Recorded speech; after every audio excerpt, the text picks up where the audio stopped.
but I felt like I could never win, and he hated my whole existence. When it comes to Emiru, when she says that I was getting ready to go after her and that I was going to use her rabbits against her, that was never the plan. My plan for myself was very simple. If Emmy were to say something about me, I would say something back. That's it. Why am I having to tell the TwitchCon attendees and my fans, sorry you had to see that, and not like someone from Twitch or Twitch security?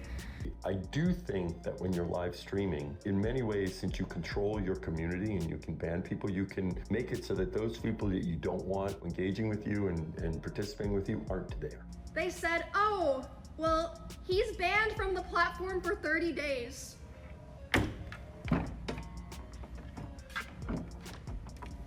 What?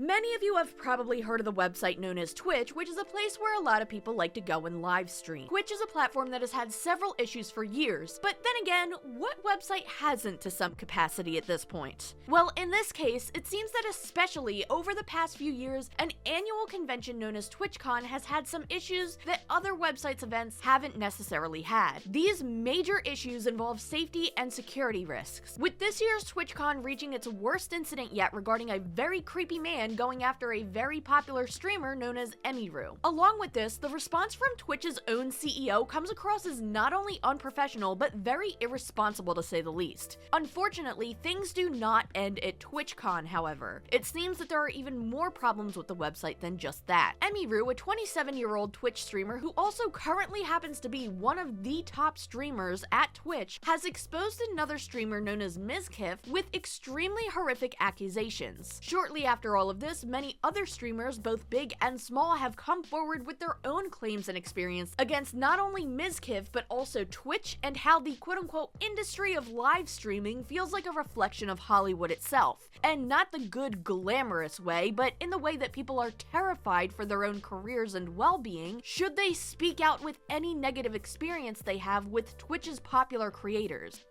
We have a lot to go over today, so get comfortable, get cozy, grab a snack or maybe a bucket because some of this stuff gets really wild, and this is going to be a really long one. Also, I have a really quick thing to mention here because this is the first video I posted in over a month. I do apologize for my absence here on YouTube. I've been dealing with a concoction of things that have just not been great with my health, Chester's health, and some stuff that is going on in our living space, which is where I record. But to make up for the month of October, this month I plan on posting a lot more and going into December as well. And I'm also sorry for those of you who have seen my post about the Halloween stream. That is getting postponed. Again, I will be elaborating on that in a future video. I used to do like an annual Halloween spooky stream, and I wanted to bring that back this year, but things have happened preventing me from being able to do so. My cheeks are like really red and like warm, but I'm gonna ignore that and we're gonna keep going. With that out of the way, let's get back to the story.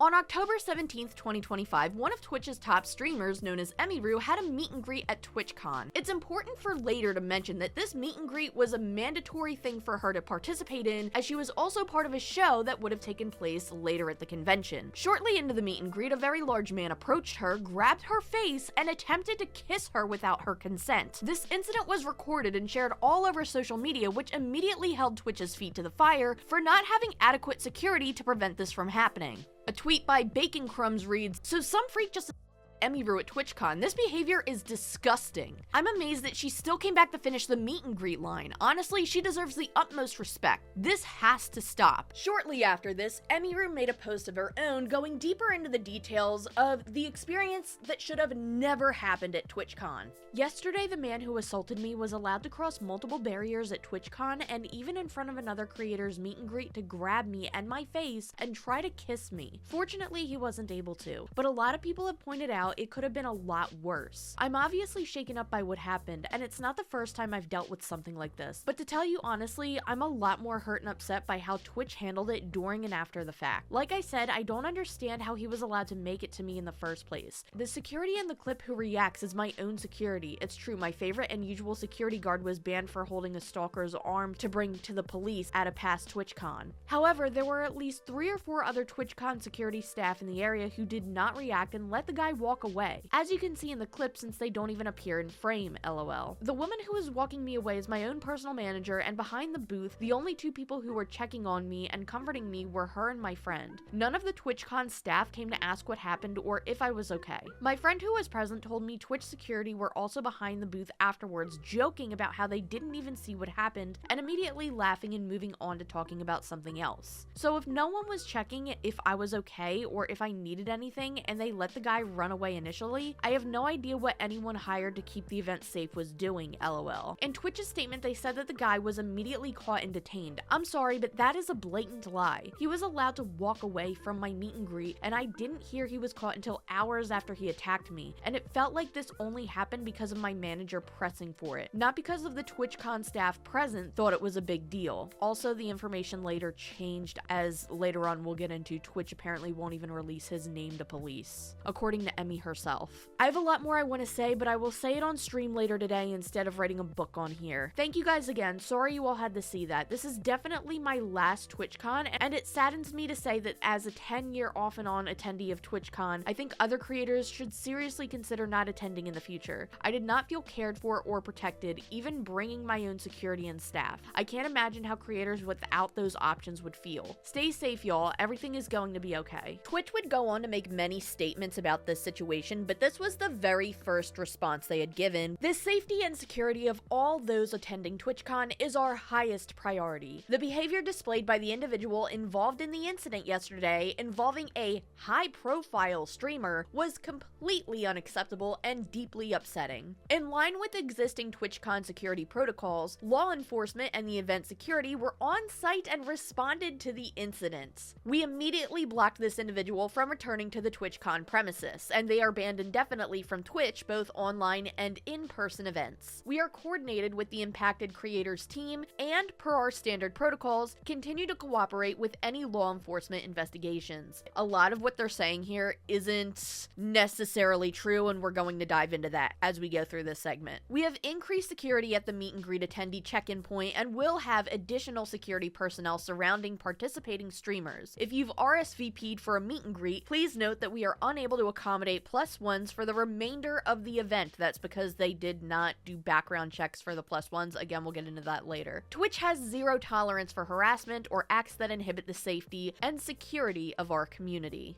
Emmy continued her meet and greet, which in my opinion, she should have been given the option to leave due to the obvious safety risks, but instead she had really nobody from Twitch assisting her, at least at this point. She was the one who went back out and apologized to her fans for witnessing what happened, and then she just kept going. And while the dedication to this is admirable, it's again something she never should have had to do in the first place. Nobody should be put in a position like this. The next day, right before her show, Emmy did a press conference style live stream in which she shared even more details about the situation. She posted a VOD onto her YouTube channel, and I will be linking that below for you to reference. I'm not going to go over every single thing she said in that video, but we're going to cover the basics. I do want to put some emphasis on the fact that despite everything that happened within about 24 hours prior to this stream, she didn't make some sort of highly edited YouTube video trying to just get a statement out. She did this on live stream without so much as a stutter, which is something that I can't even comprehend.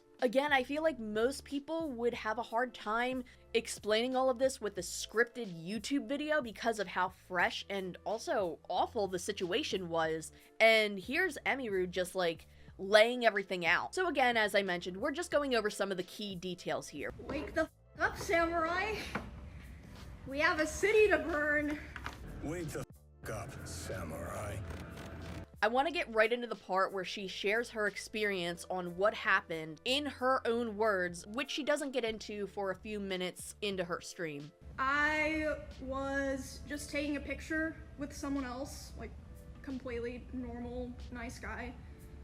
And then I see out of the corner of my eye, there's a guy walking around the side of the meet and greet, and he crosses in front of the meet and greet of the person to the left of me, which is a VTuber. So he's able to walk up and in front of another streamer's meet and greet, and then he walks up to me, and he's like walking with a purpose, you know what I mean?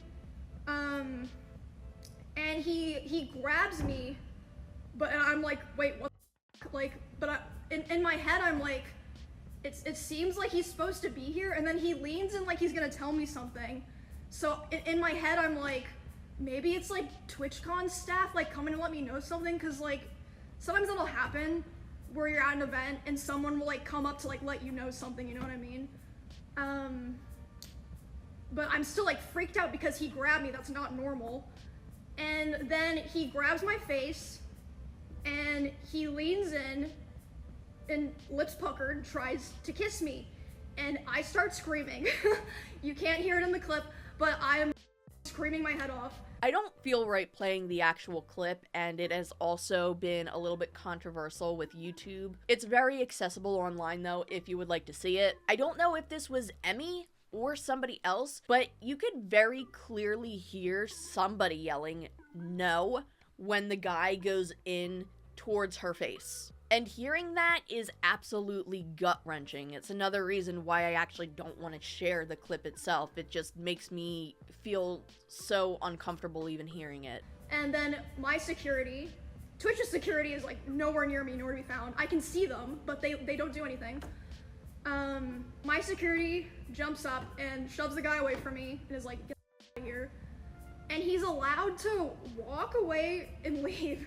Emmy made another point, again, to say that the Twitch staff was not doing anything. And that man was able to just get back up and walk away. And this is something that went against Twitch's original claim. As Emmy mentioned in her tweet, the man was not detained. Not only that, but in a stream that we will get into later about Mizkif, she updates her audience on this situation, claiming that not only did Twitch not cooperate with authorities by refusing to provide them the man's name, but Emmy also claims that the suspect was allegedly able to get all the way to Texas. TwitchCon took place in California, by the way. What I was wrong about was, they were not cooperating with law enforcement investigations. I found that out on Monday when I got a phone call from the San Diego police, and they were talking to me, and they basically said, hey, we can't really do anything right now because they apparently know the name of the guy, but they're not giving it to us until a warrant goes through.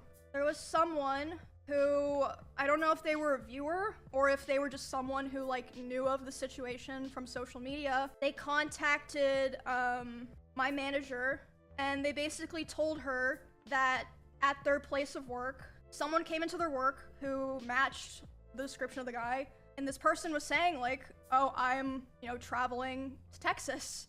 And I caused like quite a stir at a TwitchCon, and this person reached out to my manager, reached out to police, San Diego police interviewed them. But basically what I'm trying to say is because all this stuff was delayed, this guy was able to get really far away from San Diego, allegedly. So as of right now, bro is basically gone. This is when Emmy goes into how she decided to finish the meet and greet, which again, I don't think that she should have had to do that. And not to sound like a broken record, but again, she brings up how Twitch staff did nothing at this point. And I go back out there, and still there's no one from Twitch there.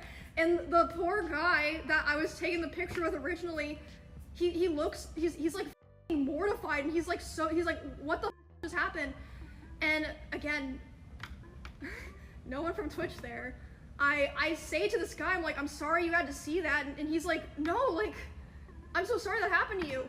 Why am I having to tell the TwitchCon attendees and my fans, sorry you had to see that, and not like someone from Twitch or Twitch security?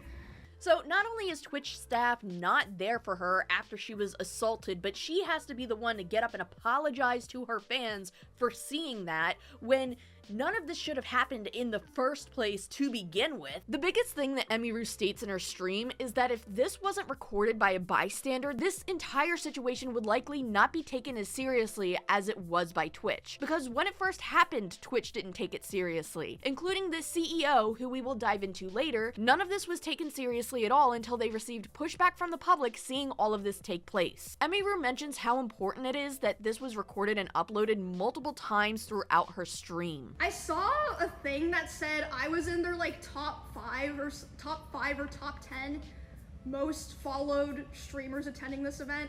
Again, if that happened to me, what the is happening to small creators that we don't even hear about because no one's filming them? Like, they tweet it and like Twitch doesn't feel the need to follow up with them or publicly. I really think that it's actually a good thing that she brought this up multiple times in her stream, because it does a really good job at hammering in and reminding viewers that Twitch really dropped the ball on this. And also because smaller streamers may not be able to afford the extra security like Emiru has, because the security she had was her personal security. And also, I want to make it clear so that people understand this. I am so lucky and privileged, okay? Do you know how much I spent on security to be able to come to this event in the first place? Like, but I'm not just talking about yesterday, I'm talking about my security for like my RV trip that I did with my friends and stuff.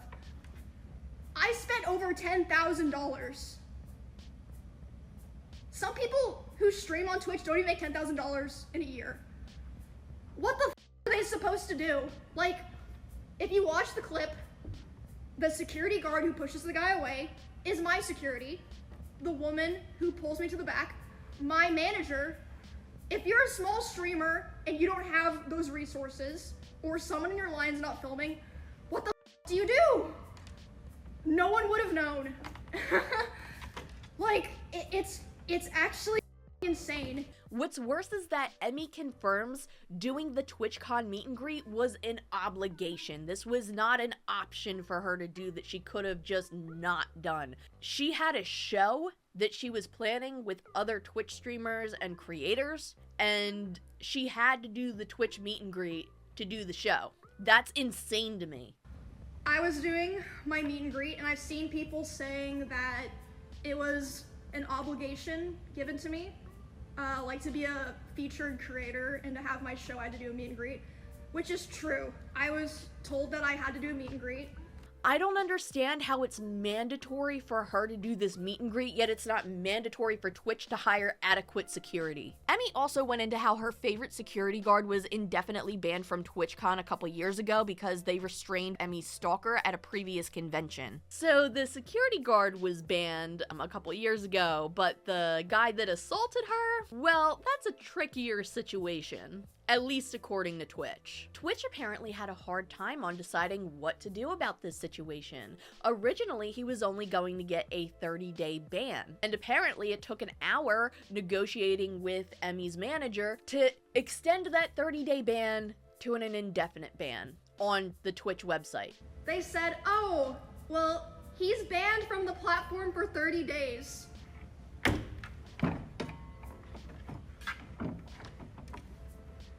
What? She's obviously like, hello? So they change it to indefinite. Takes an hour for that to happen, by the way.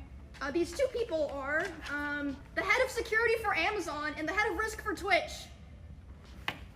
Genuinely, who cares if he's banned from the website at this point? He had already assaulted somebody and he's running around somewhere. Nobody knows where this guy is at this point. How does this protect anybody else at the convention right now during this point in time? But that's not all. Emmy also shares that certain people at Twitch, possibly including Dan Clancy, the CEO of Twitch, partying that night instead of figuring something out and taking this as a serious situation. There's one clip that has been circulating online that may allegedly have taken place during this time frame. This is a clip of Dan on stage awkwardly dancing, and then he picks up and accidentally drops some lady on the stage. Speaking of Dan Clancy, I think this is a perfect time to go over his original statement regarding all of this. During an interview with a journalist known as Taylor Lorenz, where he basically, in my opinion, victim blames Emiru for what took place, because he thinks that streamers should be in more control of their audience. The safety of our creators is a top priority. The challenge we face is a challenge in today's society. It's not limited to Twitch, it extends throughout our society. I do think that when you're live streaming, in many ways, since you control your community and you can ban people, you can make it so that those people that you don't want engaging with you and participating with you aren't there, okay? It's very different, you know, when I use other short form content and people say all sorts of stuff, Well, I can't stop that. But when I live stream, they basically don't bother me. First of all, how are you going to try and blame Twitch streamers for not being in control of their audience when you're literally the CEO of the entire website? How does that make sense? You have the ultimate control over who the audience is. Now, what happened yesterday obviously was something that we care deeply about, securing this environment. You know, we're looking very closely at everything that happened there, and I care deeply about Emmy. She's a friend of mine, and so I want to see how we can support her. The trust in your security is so broken, and you are not entitled to have that trust back. A quick little Twitter statement, which turned into 2 to 3, is not going to be enough to make people feel comfortable coming back to your event. This is just something we have to keep working on. I think everyone identifies our tools in terms of trust and safety as the leaders in the industry about helping creators, but that means there's always more work to be done because that's the world we live in now. This cowboy reject couldn't even be bothered to do his job well enough to make sure proper security was at his convention with thousands of people attending it. Instead, he's partying carelessly, hoping that this situation doesn't blow up, which it did, by the way. Dan received so much backlash that he made a second statement on Twitter or X or whatever you want to call it. First, I want to be upfront and take accountability for the security incident that occurred during Emiru's meet and greet. It shouldn't have happened, and we take that very seriously. We failed both in allowing it to occur and in our response following. We mismanaged our communications about the incident, and that includes the comments I made. I apologize to Emiru for all that took place. What are we doing moving forward? For meet and greets, we begun a complete analysis of the incident that took place, as well as other issues that came to our attention after TwitchCon concluded. We're examining everything from how we do signups to the layout to the increased security controls. We're also doing a comprehensive review of overall event safety and security, and we'll be making updates for future TwitchCons. While we won't be sharing all of the security updates for privacy and safety reasons, we will keep our community informed about changes that directly impact attendees. So they are absolutely planning at this point more TwitchCons, despite the fact that this is such a terrible situation that there probably shouldn't be another one, in my opinion. We have heard concerns about IRL streaming at TwitchCon. Twitch has evolved over the years, and IRL streaming is a part of Twitch, but we need to ensure that TwitchCon meets the needs of a variety of participants. We will be reviewing how we handle IRL streaming at TwitchCon, and we'll have more to share soon. Finally, we got clear feedback on accessibility across the event. We're reviewing with our teams, including our production and venue staff, so that we're better equipped for future events. This should have happened already. People were already talking about feeling unsafe. This should have happened before this most recent TwitchCon. Why should people be expected to trust this statement after what happened and after already trying to convince Twitch attendees that this would have been a safe event anyway? Why should people give you that benefit of the doubt at this point? You put a lot of trust in us by attending TwitchCon. I feel like a lot of that trust is probably broken, and we take our responsibility to keep you safe seriously. We know that TwitchCon means a lot to a lot of people, and it means a lot to us. Be on the lookout for more updates, and thanks for being a part of Twitch. Dan Clancy. At this point, however, people are over this, including fans and people who have even attended the TwitchCon event, and they have every right to be. Emmy even stated in this stream that other major streamers were afraid for their safety to attend TwitchCon due to incidents that occurred at previous TwitchCon conventions. I saw Valkyrie, I saw Pokey, I saw Hassan, I saw Cutie saying, I don't really want to go to TwitchCon because I don't feel safe. And everyone was saying that they were stupid or overreact. Not everyone, but a lot of people. A large portion of people were saying that. And Twitch's response to that was to be like, oh, don't worry, everyone else. We up security. I should have listened to them. Emmy reads a previous statement made by Twitch, which not only pokes holes in their original story, but also adds even more to be concerned about. In line with existing TwitchCon security protocols, law enforcement event security were on site. That's a lie. That's literally a lie. If you've RSVP'd for a meet and greet, please note that we're unable to accommodate +1s for the remainder of the event. You know why they said that? They only thought about that because of Melissa, my manager. She said, were you vetting people coming through the line? They said, oh yeah, everyone had to sign up and they get background checks, but they're allowed to bring a +1. Well, are their +1s background checked? No.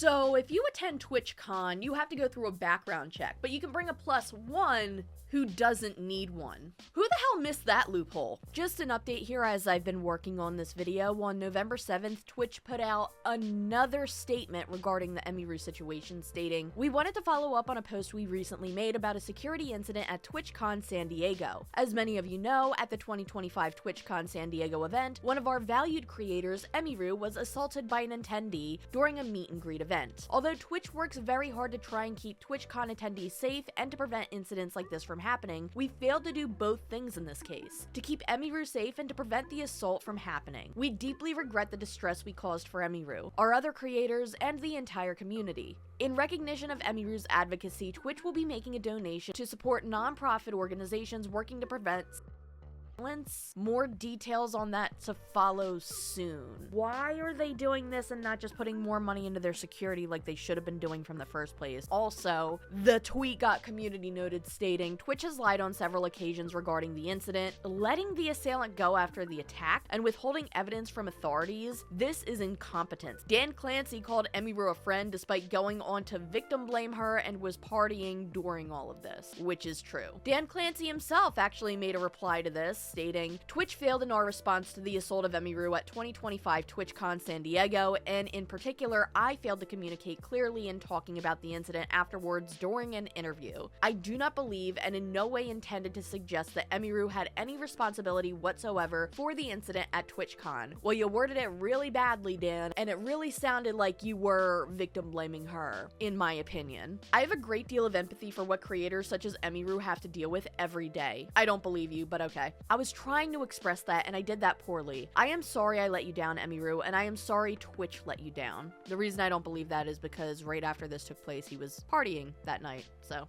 yeah. We appreciate all that you have done over the years on Twitch, and we are committed to continuing to improve our TwitchCon security, processes, and communication so that we can show up better for you and all of our creators moving forward." This got community noted too. It's not the same thing, but it's worded very similarly. "Twitch lied multiple times about the incident, letting the assailant go and withholding evidence from the authorities. Dan Clancy participated while victim blaming Emiru, whom he called a friend. Nina Lynn was banned, then quietly unbanned for a week later. Incompetence." I think I'm going to do an entire separate video on Nina Lynn because that's a whole other story. But the final clips I want to share about this situation are of her sharing her disappointment in Twitch as a platform and talking about how she is never going to attend this event again. And not only that, but she actively discourages her fans from attending any future TwitchCons. I really would discourage other creators from going back to TwitchCon, not just because because it was able to happen at all, and what happened during it, and the aftermath.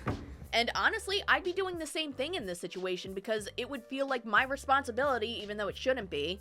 By the way, none of this should have happened to her, and it shouldn't be placed in her hands, but here it is. But if I worked Emiru, I would feel like I need to warn my audience that this happened and it's unsafe. So yeah, I don't blame her for that. What's one of the sadder things I've heard Emmy mention in this is that she said she felt like she was being treated as merchandise. And yeah, she kind of was. When all of this happened, she wasn't treated like a person in this situation. And I really feel like I was treated like cattle or merchandise. Cause why is no one there making sure I'm safe like a person? Why are the security guards joking and laughing and be like, "Oh, I didn't even see what happened"? And as I mentioned, she also said that this will be her last TwitchCon. I genuinely want people to be held accountable and for things to visibly be changed. But even so, I personally am not going to another TwitchCon. I'm done. 10 years of streaming, I'm done. This is my final TwitchCon. This show will be my final performance. And then I'm going back to streaming video games in my room in my house that probably has more cameras around it than TwitchCon. So as I've been editing this video, there was one update that has come from Emiru, and this was after everything else we're going to get into throughout this video. She talks about how Twitch is going to donate to a charity of her choice, and I'll let her explain more of that in this clip. Sorry, I've been streaming a while, I feel so awkward. People were recommending a lot of different things, but I didn't really want to drag it out. And I also wanted there to be some kind of public resolution since it was a public issue. And then if you take things to court, they tend to become private. And I was like, I don't that's not really what I want to do. So, I basically asked them for a list of things, and they agreed to all of them. And I think you guys probably saw some of the tweets that they made. And they mentioned it in one of the tweets, but one of the things that I asked for that was important to me was I asked if they would do a $100,000 donation to a protection charity, and they said yes. So they're probably gonna do that in about a month, and they'll post about that when they do that. Out of everything in this video, that might be the one good thing that has happened, but there is still much more I want to get into. But first, really quick, did you know that in the year of 2021, the National Safety Council reported that over 36,000 car accidents would happen every single day? In many cases, those who have gotten in accidents would have to stress over dealing with the cost of treatments for their injuries. But this is where Morgan & Morgan could step in and make things easier for you if you decide to become their client. Morgan & Morgan is America's largest injury law firm with over 1,000 attorneys across all 50 states. And when dealing with cases, Morgan & Morgan doesn't settle for lowball offers. In fact, Morgan & Morgan has achieved significant verdicts for victims with life-altering injuries. This includes over $12 million in Florida, which is 34 times the highest insurance offer, and $26 million in Philly, which is 40 times the highest insurance offer. The best part, you don't have to pay unless you win your case. You heard that correctly, you don't have to worry about any upfront charges. If you've ever gotten seriously hurt, your injuries could be worth millions, and you're just a few easy clicks away from potentially changing your life. You can start your claim now with Morgan & Morgan at forthepeople.com/Mimi, or you can check my link in the description below. Thank you so much to Morgan & Morgan for sponsoring another video on this channel, and with that being said, let's get back into today's topic. Unfortunately, this just seems to be only one branch of the many horrors that Twitch seems to have. Some people have compared the entire Twitch landscape to Hollywood, and not the good glamorous side, but in regards to how twisted some things can get behind the scenes. Not just for victims of creeps at conventions, but for many other situations as well, some involving other larger streamers. On the way home from TwitchCon, a video of Emmy being visibly upset started circulating online where she made comments about people who were no longer in her life. Some people began to speculate that this was going to be about Mizkif, and that after Emiru got back from TwitchCon that she would be talking about this through a live stream. While that ended up being true, nobody anticipated how severe Emiru's accusations would become. But before we dive into Emiru's accusations, let's take a walk down memory lane just for a short moment. Mizkif is a 30-year-old streamer who has also grown very popular on Twitch. He was the co-founder of a group known as One True King, or OTK, that consisted of several other streamers and creators. Controversy would surround Mizkif around 2022 when another streamer known as Adriana Lee came out with accusations against Mizkif's friend, known as Crazy Slick, who was also a Twitch streamer. I've talked about these accusations back in 2022, and some of the information has seemingly changed, such as Adriana Lee actually filing a lawsuit against Mizkif and then it getting dismissed. I think only about 9 months ago, if I'm correct. I haven't even heard about it until this situation, talking about winning his lawsuit and how she allegedly had to pay his lawyer's fees and whatnot. But this is a little bit confusing because Adriana Lee had made a comment in her live stream about this entire new situation and talks about how she's now winning her lawsuit. Asking them if they would join with her. It's almost like this is what I'm suing him for. What the f***? It's almost like this is exactly what I'm suing him for. I wasn't one of them. Threatening them and saying if I ever Creating a smear campaign? Creating a smear campaign? And it's almost like this is exactly what I'm suing him for. I'm winning a f***ing lawsuit right now. I really, again, I'm not a lawyer. I don't know how this particularly would work. I don't know if she would have filed more than one lawsuit, or if it actually has been an ongoing legal thing and the case wasn't actually dismissed, or if this is getting reopened. I don't know what the deal is for her to be saying that she's winning her lawsuit now. I'm a little confused on that. The reason I'm mentioning all of this is because I do think it's necessary to briefly bring this up, because it leads me to question, is there a dark side to Twitch's biggest streamers, and does speaking out against any of them get somebody quote-unquote exiled from their community? I'll let you, dear viewer, be the judge of that for now. Regardless of the controversy in 2022, Mizkif continued to stream and was still successful and still gained thousands upon thousands of viewers with each Twitch stream, despite how he describes his mental health being during this time. As we'll get into later, many have contributed the way that Mizkif had treated others poorly due to all of the stress going on at this time, at least at the time of it happening back in and around of 2022. But in my personal opinion, it seems like it's a little bit more than that. It seems, yeah, maybe he was stressed out, so he was acting a little bit more erratic, especially as we'll get into later on with potential substance use, but there still seems to be a pattern that has yet to be broken regarding the way he treats people. Do you like my setup? Shut up. Excuse me? Don't talk to me like that, Matthew. Sorry, Maya. No, it's not funny. Every time you do it, it bothers me. It's just me kidding around, Maya. Well, it's not funny to me. I don't think it's funny. I don't know why you say it to me all the time. Because it's funny, Maya. It's just me trolling. I don't even realize I say it. Well, start paying attention to what you have to say, because it's getting really annoying that you do this all the time. The fact that we've had this conversation that many times and somehow it's still not serious enough to you is annoying. Shut up. Something mild. They Yes, you spam for like. Loser! Oh, there he is. He's Loser! Hey, that's third place. That's third place. Loser. Third place. Loser. Second loser. Loser. Matt, if you broke that headset, you are DMing Shroud right now. We double dropped it. Pick up my headset. Go get the SIM jar. My brain uses so much work, and then I have to charge for like 30 seconds, so I'm good again. I'm sorry.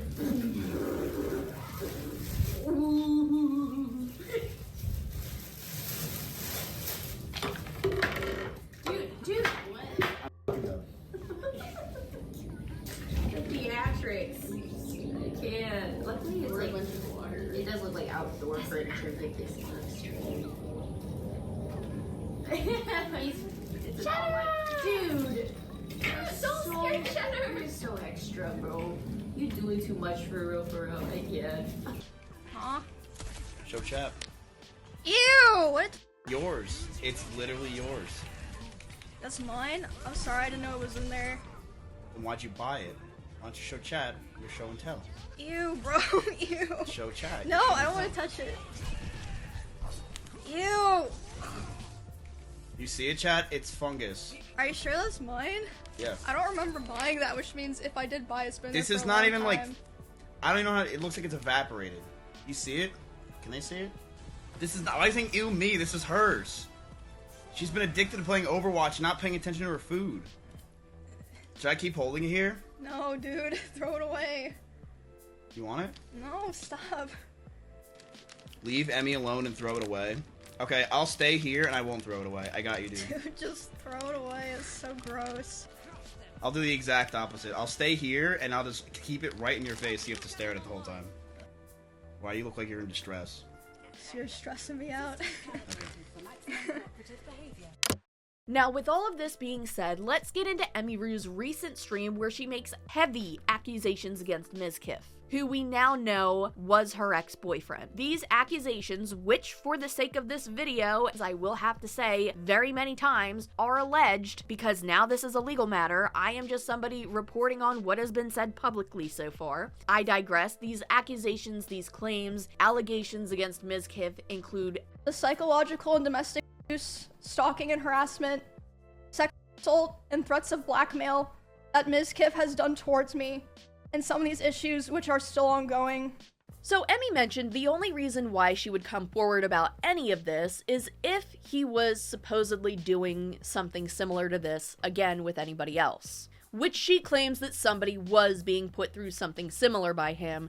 The first and probably most severe reason is that one of the rules that I set for myself a long time ago about withholding this information was that if I ever felt like somebody else was in danger or being hurt, I would then make myself speak about it. And 2 weeks ago, actually when I 3 weeks ago now. I was informed by 3 separate people, one of whom was present for said incident, that he had done something similar to something that he had done to me, to someone in LA at the end of September. And this person is not a streamer or content creator, but obviously that does not matter. And because of this, I cannot in good conscience sit here, knowing that I know critical information about someone that almost no one else does and not say anything. I actually want you to remember this for later when we get into his response and the legal part of this. In her stream, Emmy makes it clear that keeping things to yourself during a time like this feels wrong, which I agree, but I also feel like she's been going through so much all at one time. I hope for her own sake that she's doing okay. It seems like there haven't been too many updates on her end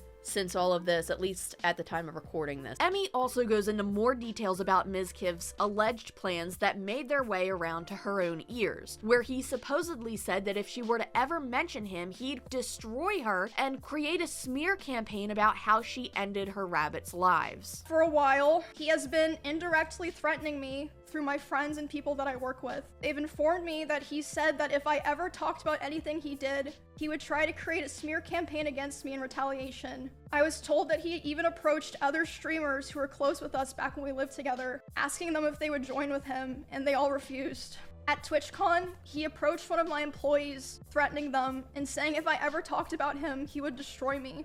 Multiple people have told me that his plan was to claim that I kill animals and that I killed my own rabbits, since I had several of my rabbits pass away over the course of 3 years while I lived with him. I'm sure he's probably listening now, and it's probably gonna come as quite a shock to him that this information made its way back to me and that I've known for months. But if you try to threaten me to stay quiet, especially using my poor dead animals, I'm not going to stay quiet.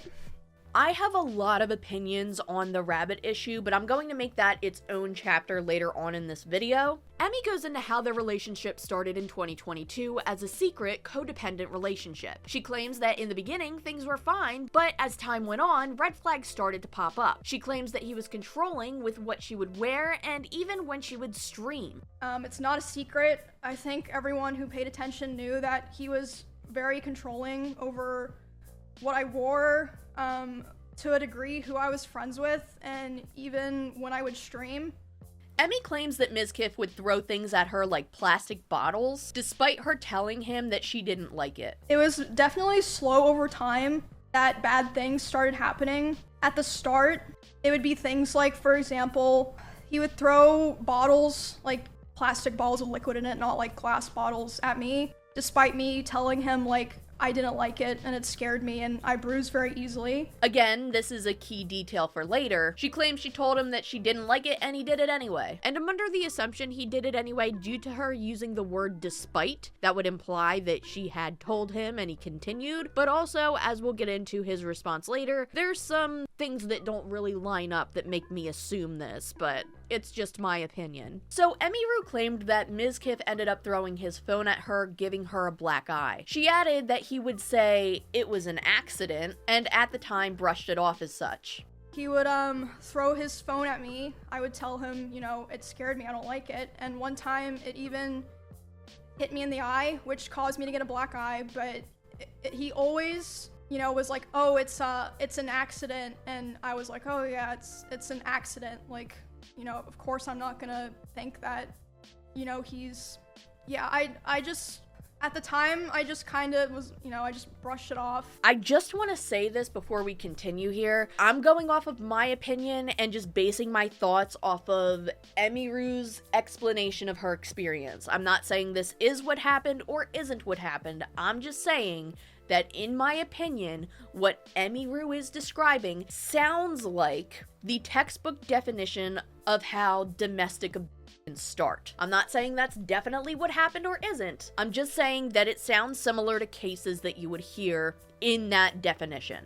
The start of it was fine. It was definitely slow over time that bad things started happening. I've seen an analogy like this before, but I can't pinpoint where it's from, so if you've heard about this, let me know in the comments down below. But it basically starts out like a little leaky faucet, and it drips, and it drips, drips. Not that big of a deal, it's just a little bit of dripping, and, you know, your house is fine. But then that little leaky faucet turns into a broken pipe, and all of a sudden the water starts coming out, and now it's a little bit more of a bigger issue, but something that you can handle. Then that busted pipe just gets worse and worse and worse until you realize your house is flooded and you're up to your neck in water and you can't survive in that environment any longer. In other words, in many cases, this doesn't happen overnight, but starts out with little things and then eventually gets worse and worse and worse with bigger things happening as time goes on. I'm just speaking in general here, by the way. I'm just explaining a situation that sounds similar to the way that Emiru was describing her situation. I want to make it clear, this is just my opinion, and I'm not saying this is fact as what she is going through. I'm just saying this is what it reminds me of.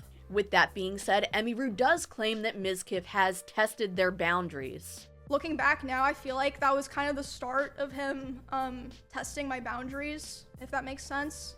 But again, that is her claim, and I'm just saying this is what it reminded me of. Towards the end of the first year in their relationship in 2022, Emiru claims that things have gotten much worse with Mizkif's behavior, especially around the time that the cover-up accusations had taken place. Emmy mentioned how she thought this was due to stress and shared how she tried her best to help him get through it and get back to being the person she thought he was, but claimed that didn't end up happening.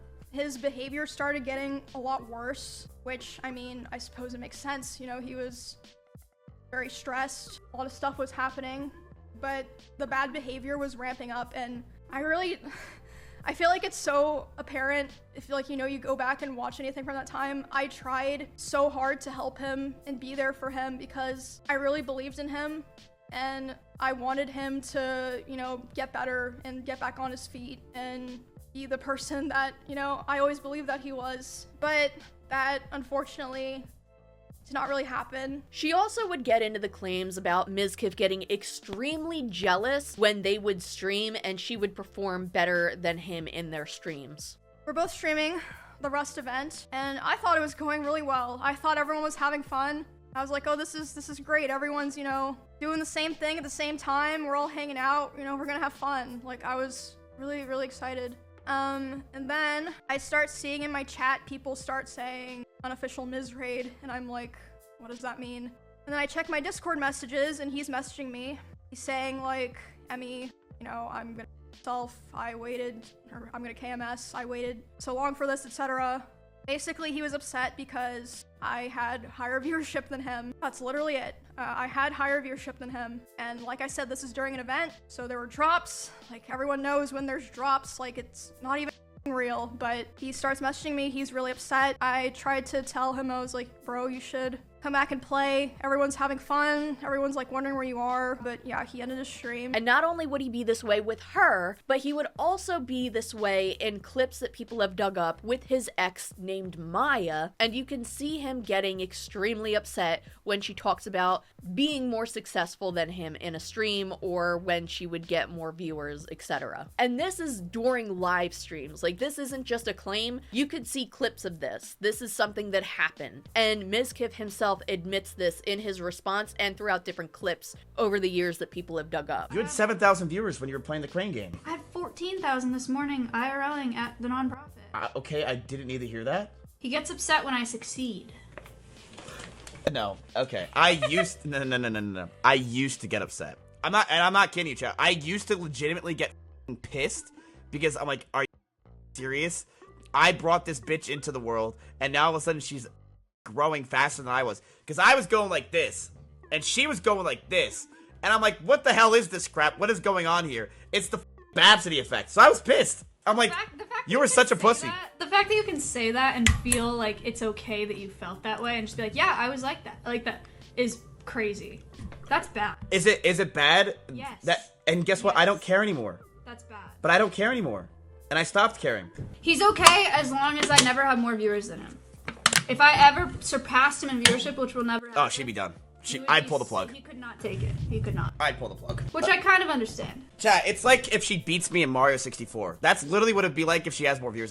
It would feel like she 2-0'd me, and I would just not have that. My viewers were dropping, Maya's were only going up, and there was a part of me that thought that I was going to be smaller than her, and I don't know if it was my ego or what, but I couldn't take it. And I was on the phone with Austin, and then XQC, I somehow got on a call with him, and he talked to me for hours, making me feel better about it. And he did. And I genuinely, after talking to him, felt a lot better. And I don't think he even realizes what he did for me in that call, but he really did help me a lot. I was nonstop. It's all I could think about is that she was beating me as a streamer and I was going to die. But then he reminded me that women have a cap and men just grow as streamers, and that's pretty much it. So felt a lot better after that. I really did. He would act very nasty towards them, and in my opinion, he would act like a toddler having a tantrum for not getting their way. Hearing the things Emmy described him saying and doing during this part of her stream was both horrifying and infuriating. He starts walking behind my stream and slamming the door so loud that my noise gate can pick it up. So even people on my stream are able to hear this is happening. And he slams it so hard and so many times that the front door literally broke. The lock did not work anymore. It didn't work for months, and it would just make this horrible sound that I would have to hear like every day. But anyway, so I hear him back there doing this, and I'm like, what is going on? So I tell my stream, I'm like, hey, guys, I'll be right back. I get up and I go talk to him, and I'm like, hey, what's going on? And he's like, Emmy, like, I hate all of you guys. Like, all you guys do is just take from me, and like, I'm just done. Like, I'm just done. And I was like, is this like really happening because of rush drops? And he was like, I don't know what else to do. He was like going off on me, like basically saying that he hated me. And I was like, well, I don't know what to do now. And he was like, go finish your stream so that people don't know anything's wrong. And I stop in the bathroom outside my stream room, and I'm like, you know, checking my makeup, trying to make sure people can't tell that I was like crying. And I'm only in there for like 30 seconds, and he comes and like looms in the doorway. He's like, what are you doing? And I'm like, oh, I'm just checking my makeup. So I go back and I stream for a couple hours, to finish the stream, do my best to just like, you know, carry on the show basically. First of all, and this is in my opinion from what we've seen in the video clips and from her explanation and his response that we haven't gotten into yet, but I promise we will, it sounds like to me that he was intentionally trying to get her attention, but I could be wrong with that. At the very least, he definitely made her feel intimidated. So what you're about to see is a clip uploaded to Livestream Fail on Reddit by this user here. I'm not sure if this person just shared the clip or if they were the one that made this compilation, but basically what you're about to see, Mizkif starts this Rust stream and his energy levels are very, very high. They start out great. He has more viewers than Emiru does, and then as time goes on, when Emiru starts surpassing him in viewers, his mood starts to drop. He starts to get very irritable and irritated, and then after Emiru was raided by Alinity, if you don't know what raiding is, usually it's when another streamer stops streaming and they have their audience go and watch somebody else. They call that a raid. So she had gained an extra 5,000 viewers from Alinity, and it was at that point that he decided he was going to stop streaming. Or at least that's the way this clip depicts the situation, but it does line up very, very similarly to the way that Emiru had explained it in her stream. Today is the Rust server. Chat, I'm excited. We got some stuff, dude. We're gonna start talking to people again. We're gonna hang out a little bit. Got raw pork. Oh, take it. Would you like some raw pork? Yeah, take raw pork. So you can see him here being very excited. Hell yeah. Enjoy. So I thought, why not build a house up here? Yes. I can pay rent in your house. Okay, let's do it. Yep. Oh, wait, check this out. Come here. Ooh.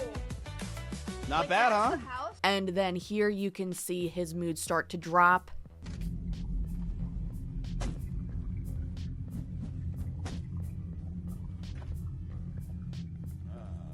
Hello?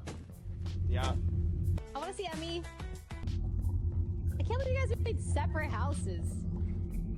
Yeah, let's go. Let's do it, dude. We'll join the resistance. This is when Emiru was raided by Alinity. No, I hardly slept last night. It's why I seem tired today. Because I'm fucking tired, chat. I'll be honest. I'm pretty tired. I'm just tired. Alright, chat. I'll see you guys later. I will see you guys Probably tonight, if not tomorrow. And then this is what Emmy was talking about when she said unexpected Mizkif raid. He had stopped streaming, and his viewers went over to her stream. What does unofficial Miz raid mean? Guys, oh, he did? Listen. And then shortly after that, according to this clip, you can hear the banging in the background. She had a one-hit advantage. She was coming after me. I had to attack back. Well, I have some cloth in my house. And she does leave stream for a second. Go to the restroom real quick. I'll There be right you back. go. I'm gonna make some stat. Hello, sorry. Like 20 minutes. Oh. Hello. Later on in another clip, you can see that she is visibly upset. She later claimed that a similar situation took place. She claimed that he was upset that she uploaded a YouTube video too close to his and her video was performing better, so he freaked out, allegedly. And like I mentioned, Mizkif himself admits to this type of behavior. He talks about being extremely competitive when it comes to streaming because it's his life. I'm gonna show the response here. I'm trying to keep most of his response in its own chapter, but we're going to take a look at this particular part here. I was, and I still am, but I very much was someone that was massively obsessed with streaming and viewership. And when my cancellation happened, and even before it, I mean, it's something you guys know. I've been massively obsessed with streaming and viewership over the years, and it's disgusting and it has ruined my life. It is something that I am envious of others. I am angry at others because of it. It makes me jealous when I see others doing well. And it has made me realize that I am, I'm never happy for someone else if they're doing much better than me. You guys know this is true if you watch my old stream. I've always been this way. I've been very envious of other people. It's a problem. I'm definitely way better than I was now, or I am now, but it's a serious problem that I am still working on to this day. Emiru also claimed that he would throw things, damage furniture, and punch the walls. He would, destroy furniture in front of me.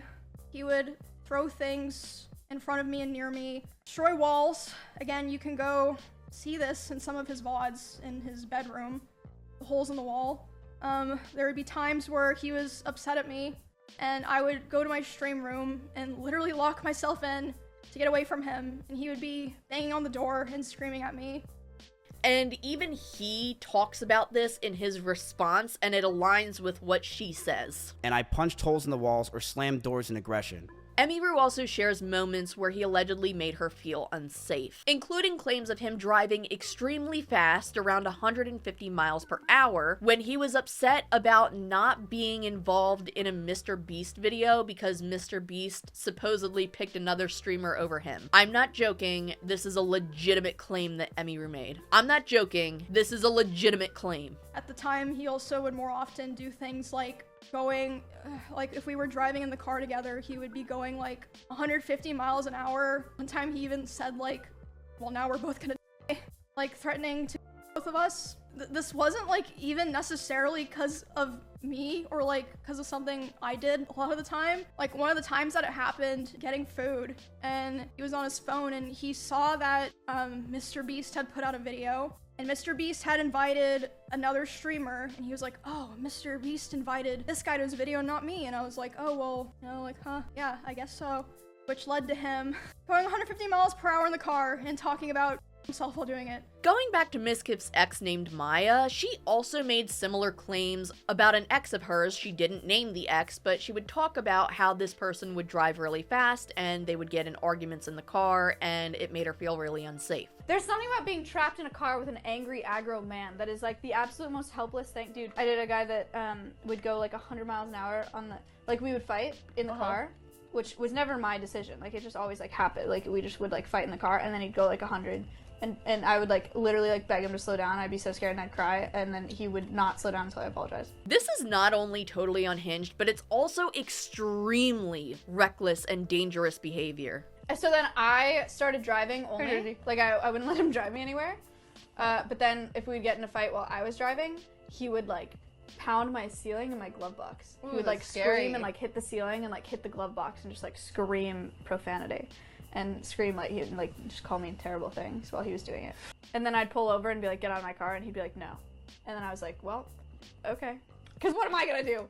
Yeah, what are you What am I gonna do? Mizkif did not address any of Maya's claims throughout his entire video. Again, a lot of these clips were dug up from older streams, so I don't know if he had addressed it previously or not. When regarding Emiru's story that named him, however, this is what he had to say. Did you really drive 150 miles an hour? I'm going to say this very clear. If you know me in Austin, Texas, I drive fast everywhere. I drive fast literally everywhere. I'm in an Audi R8 in Austin, Texas, where the freeways are open. I drive fast all the time. I do. I don't even remember what situation she was talking about. I mean, we were in cars with each other all the time. I remember one time when she was picking me up from the airport, and she was in her blue Corvette, and she started the speed when we were on a straightaway when she was getting mad, and she stayed quiet. I don't remember the exact speed she got up to, but we were definitely flying. Mizkif claims that he just drives fast in his Audi R8, and that Emiru would drive fast too in her Corvette, but that's very dismissive of the actual serious risks in a situation like this. But going back to Emiru's stream, she also made the claim that Mizkif would talk about going to therapy and trying to get better. He would always beg for me to come back, and he would promise therapy and change and, like, even talk to other people and, like, kind of present, like, oh, I want to change, I want to be better for Emmy or whatever. When it comes to going to therapy, it's not something that you could just go to a couple times and then you're fixed and everybody in your life around you is fixed as well. There is a lot of work that usually needs to be done when you have serious things affecting you mentally, and it could take years to improve that. And I'm not trying to discourage anybody from going to therapy. I think it actually is a really great tool to have. I'm basically saying it's not a band-aid to fix him or any relationships that he has ruined throughout this period of time. Also, and this is something that is probably one of the more important things I could say on this situation, him saying he's going to therapy is not Emiru's responsibility. It doesn't matter if they're dating or not. He is an adult, he is in charge of his mental health and his own actions. If he wants to work on himself, that's great, but that is not the responsibility of Emiru to handle, nor is he entitled to any forgiveness just because he decided he's going to therapy and work on himself, or time, or extra energy, or anything else. This next part is going to get really dark. This is where we're going to get into the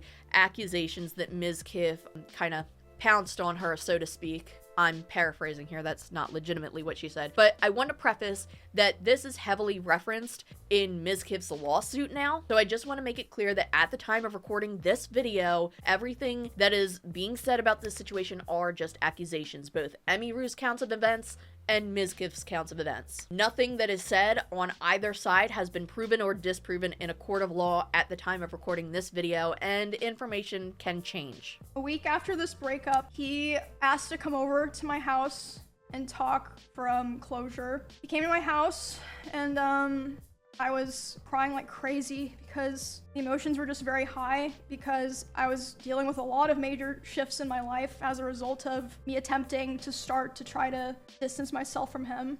So yeah, we were just talking and I was crying a lot. He started to try to comfort me by hugging me while I was sitting on the couch and holding me really close to him. And when this was happening, we hadn't talked in quite a while, and I'm usually very uncomfortable with being touched a lot by people that I'm not in a relationship with, but I let him hold me while I was crying, and he started kissing me in my face, and I let him do it. I was still sobbing a lot. And then suddenly he tried to climb on top of me and aggressively shoved his hand down my pants, and I screamed, and when I screamed, he jumped off me like a cat, and instead of apologizing or checking if I was okay, he said, "I feel weird now. I feel like I did something wrong. I have to go." And he immediately left my house while I was still crying without checking if I was okay or anything. There's been some discourse surrounding this accusation, questioning whether it actually qualifies as SA, because in both Emiru's and Mizkif's telling of events, he stopped when she yelped. My question is, though, looking at Emiru's perspective on this, and just going off of her claims, who goes from 1 to 100 while somebody is actively, crying and very obviously vulnerable in your arms? I'm just saying, in a hypothetical situation, what the hell is wrong with somebody to make a move like that while their partner or ex-partner is actively crying right in front of them. How does one escalate to something like that? That's not a normal thing to do. At least in my opinion, it's not. I don't know, is that a wild take? As I mentioned later on, we will get into Mizkif's response, and this is also a really big part of his lawsuit. But I wanted to point out one other thing, which is Emmy herself predicted that he would attempt to sue her. And I also wanted to say that I would not be surprised if he tries to sue me for the stream that I did today and for coming out about him. Not because he thinks that he would win, but for PR reasons, like a slap lawsuit. And I want everyone to be aware that I've been handling the situation very seriously, and I've spent a lot of time thinking this over. And not only that, I've been in contact with a lawyer. I had them review everything that I'm planning to say today, because I wanted to make sure that if I was going to do this, I was going to do it right.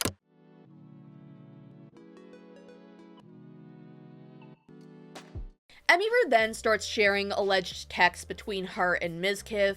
You okay, buddy? Hi, handsome. Yo. He's a good boy. You okay? Okay.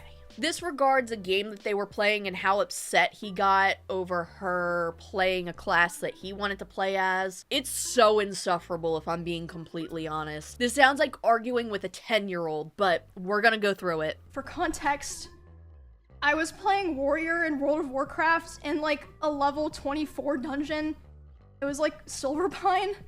Like, it was just like, it wasn't even like, it was like dog gameplay, I'm gonna be honest. So we're going to go over some of the texts that Emmy has shared on screen, starting around the date of November 30th, 2024. Emiru states, "But how do I know it's not just someone who doesn't follow? LOL. Yes, I'm still wanting to be DPS, but for dungeons I have to tank, yeah. Mizkif, you really don't. Like, you don't. How can I not tank in dungeons? You straight up don't have to because you're a DPS? My group didn't have other words." They're arguing about a game, by the way. He's mad because she's tanking in a game. Anyway, yeah, I know where this is going, and I'm not dealing with it. I asked for a boundary, and it's always crossed. You don't know boundaries. Dude, she's just trying to play a game. How can I not tank as a warrior in dungeons? Because you aren't a tank? When I said I didn't want to be a tank, I meant I didn't want to tank in a raid, which is still true, because I don't know what I'm doing. You do not need to tank in dungeons. Now I'm going to get so much non-stop. From what I understand, he's upset because he wanted to be the class that she was being, and I don't know if he's like afraid she was going to outperform him in that class, but he's wildly insecure and taking it out on her. Emmy is better. Emmy this. I can't handle anything, Emmy. He is wildly envious of her. I don't understand what you want me to do. Not tank. Just that simple. What the F does that mean? You already played warrior when I told you we were going to get compared. Don't pull. I'm gonna pull aggro because I'm a warrior. No, you're not. Another warrior can tank. I didn't have another warrior in any of my groups today, and no warriors wanting to join. Girl with 27,000, you couldn't find a warrior? You can every time. You just want to tank. I know what you're doing right now, and I'm not dealing with it. There were no warriors asking to join. And why is it bad for me to pull in dungeons? Because now I'm going to get compared non-stop, because now people are just going to say you're better. Oh my god. Because I told you this when you first told me you want to play warrior. It's already happening and you just don't care about this stuff ever. There's no boundaries with you. Now we're the same class. Same thing. Same tanks. Emmy says dude. He says don't dude me. I asked for one thing with you. Don't be a tank. And now you're tanking. What can I do? Dude, if she wants to be a tank, let her be a tank. Who cares? What the F am I supposed to do? Don't tank. Yep, there it is. I'm playing the game. Tank, Emmy, do it. Let me handle all the hate. Can you not just block people that are trolling you for somebody being a better tank, I guess? Why are you this insecure about it? This is so f***ing weird. Tank, Emmy, do it. Let me handle all the hate, the criticism, the you're worse than Emmys. Emmy is so much better. The people saying you're better in every chat. The comparison, since nobody will be on my side. Let me deal with it. You have fun. I asked you not to become a tank, and you didn't listen. And now it's a classic, what was I supposed to do? I'm not dealing with this. And then it seems like he's spamming her with messages until she reads it, because there's these little dashes. This is so childish and insufferable in so many ways. I was constantly trying so hard to compromise with him because I wanted to be cool and I wanted us to be able to coexist in the same streaming sphere. But I felt like I could never win, and he hated my whole existence, like ever since that one stream where I had like a little bit more viewers than him. Emmy claims that Mizkif has also said some really horrible things behind the backs of his friends and people that seemingly care about him, and to paraphrase, it sounds like he was being really two-faced, according to Emiru's claims. She quotes something that Mizkif had allegedly said in this clip.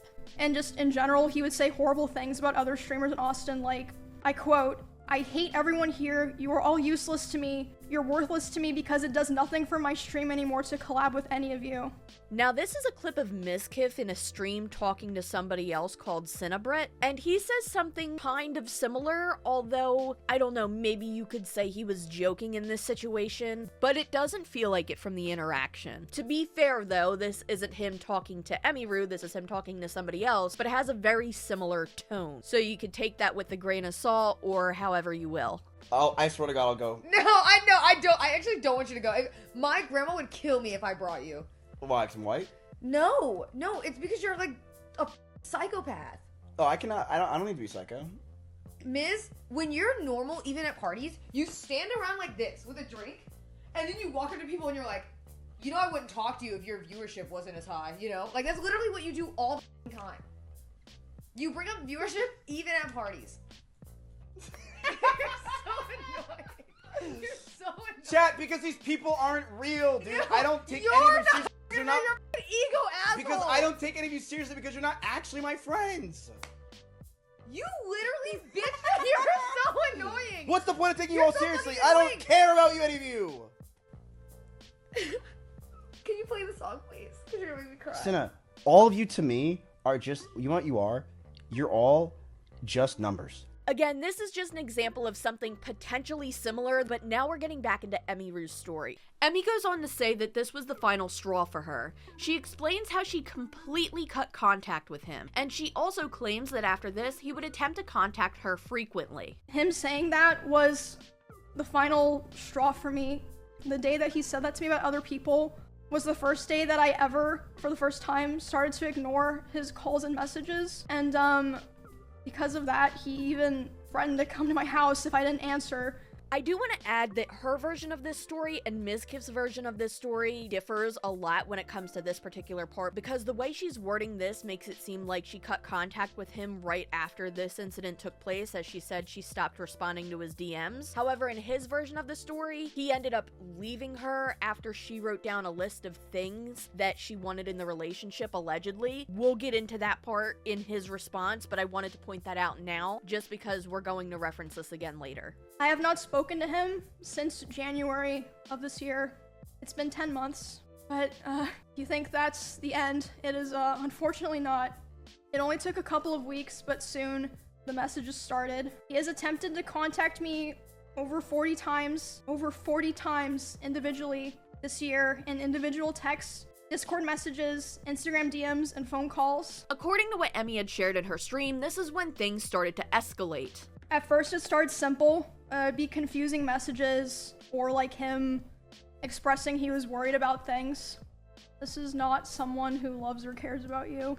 More text share. Hey, just want to make sure you don't have recordings of me, right? I'm getting harassed that you do, and I'm assuming it's nothing. Do you know why I'm removed from everything? Why am I kicked from OTK? Nobody's answering my calls, and I don't want to bother you, but I'm panicking and I don't understand what's happening. Can we please communicate so I don't feel isolated and hated by my own org? I just want to be okay with each other, and I feel with our streams and lives we shouldn't have this feeling. I come home and feel terrible. It feels so odd that I cannot talk to you or anyone and just know what's happening. Can you please respond? I understand and will just leave you alone, but I really would appreciate if we can talk. I won't text you again after this. He obviously does. I really do want to talk if possible. I know you don't want to hear from me, but I can't just not message you. I still care about you. If you need to talk, I'm here. I'm so sorry stuff like this happened, and I'll be up all night if you need to talk. I feel like that might have been around the time that the Pier situation happened, where Emmy, Valkyrae, and a few other streamers were being stalked by somebody somebody at, I think it was, Santa Monica Pier. Can we please talk, Emmy? I'm so sorry for what I said. Can we talk tomorrow? Hey, I found out you weren't invited to the party. I know you wouldn't want to go, but I didn't do invites. You were invited, of course, and I hope you're doing okay, and one day we can talk. Emmy, can we please talk? I really need to tell you things. I'm so sorry for the past few months. I'm so sorry for so much that happened. I need this time to be alone, but I really love you so much.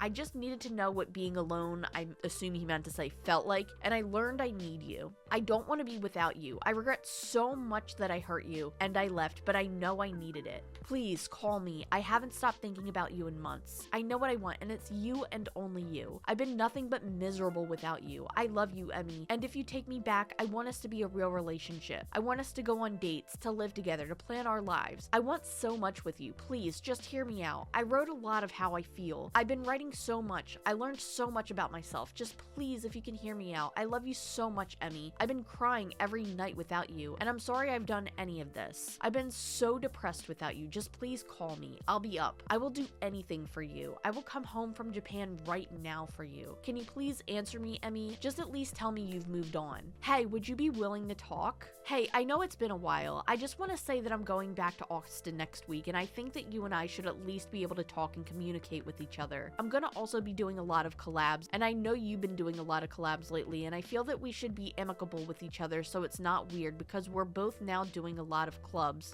Maybe he meant to say collabs there. And I feel like it would be really weird considering we're both also in the same niche, maybe he meant to say, or that we're just not talking to each other at all and have zero communication. I want to come back and for us to at least be okay. I don't need to talk to you about anything in terms of our relationship. I just want to talk to you in terms of business and also just overall collaborations. So I think we should have a conversation if you can call me sometime this week. I think that would be great. Hope you're doing well. Yeah, no, she doesn't owe you shit, dude. If we can't communicate and we're gonna continue to not talk, this is only going to get weirder and weirder as we're both invited to the same things constantly and we are both involved in Austin activities. It is best for both. On Discord, he says, can you please answer my phone? Then he says, I'm sorry, not a day has gone by in these last 4 months where your final words to me, don't go, haven't echoed in my heart. I walked out your door thinking I knew what I wanted, but I was wrong. I told myself I needed to be alone, that I had missed out on being single in my 30s. I convinced myself I needed space, freedom, distance, but the truth is I was afraid of commitment, afraid of what it meant to truly let someone in, even someone as beautiful and kind as you. So I tried to protect myself in the worst way possible. That is the weirdest way to spell possible. I pushed you away. I told myself lies to justify it. I said I was bored. I said a relationship would hold me back. I said I didn't want to be with just one person. But those weren't truths. They were my shields I put up to avoid facing my fears and the parts of myself I hadn't yet healed. And in doing that, I lost you. The last 4 months have been the hardest of my life. Whatever people may see on the outside, online, anywhere else, know this. I've been lost without you. I've missed you every single day. I've cried more times than I can count just thinking about your smile, your laugh, the way you would say merp. God damn it. Or make those little sounds when you're happy. I even had to unfollow you at one point, not because I wanted to forget you, but because seeing you reminded me so painfully of how badly I messed up. I love you, Emmy. I always have, and I know now I never stopped. I know our time together was far from perfect. My mental health weighed heavily on us both, and I'm so sorry for what I put you through. You carried more than you ever should have had to, but I'm working on myself now, really working. I've started treatment. I'm on Lexapro and propranolol, and for the first time in a long time, I feel clarity. My emotions aren't running wild anymore. I think more clearly. I feel steadier. I'm learning to be the man you've always believed I could be. And now that I see things clearly, I know this without a shadow of a doubt. You are the love of my life. Every night we've spent watching shows, every silly conversation about cheddar, every time I walked into your room as you were about to go live, I cherished it all. You brought color and joy into my life in ways I didn't fully appreciate until I lost you. And I hate that I let fear and pain and pride blind me into how lucky I was to have you. Emmy, if you still have any space in your heart for me, I would spend the rest of my life making things right, loving you by the way you've always deserved to be loved, this time fully. I'm leaving for LA, but I would make it work with you even if we can start small. It's always been Matt and Emmy, and I still could be if you'll have me. This is the message that she actually put into Checker to see what was written with ChatGPT, and it came up that more than half of it was written with ChatGPT. ChatGPT, as she says that's pretty interesting. He sends another message, "Can we please talk while you're here? A simple conversation would go very far for both of us. The lack of communication is very confusing, and I've been wanting to talk to you for a while." Dude, get the hint. She does not want to talk to you. We're gonna move forward a little bit to some more accusations of him allegedly following her around at a party. So, Emmy claimed that she and Mizkif would attend parties of mutual friends, and there was an incident where she claims he was looking for her at one of these parties. Emmy claims that she was trying her best at the time to give Miz the benefit of the doubt, that maybe she was just overthinking the situation, or that it was a coincidence, until a few months had passed where somebody at the party had allegedly told her that Mizkif was allegedly checking every room in the house to find her. But, I went upstairs, I was hanging out with Nick and Kachi and, you know, our other friends, and then about 30 minutes later, the room that we're in, the door opens, it's Miz.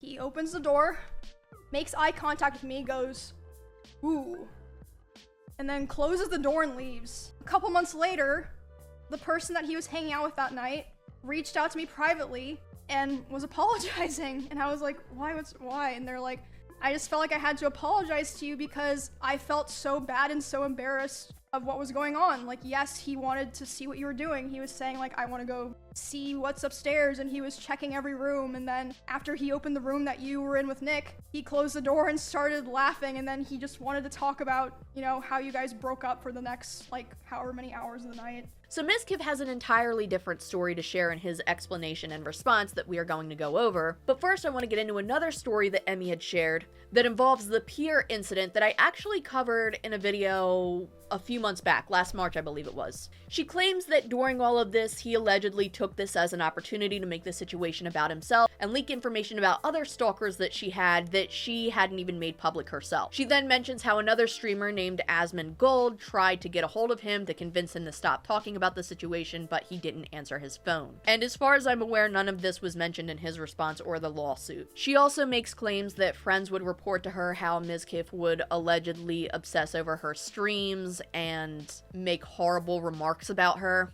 Emmy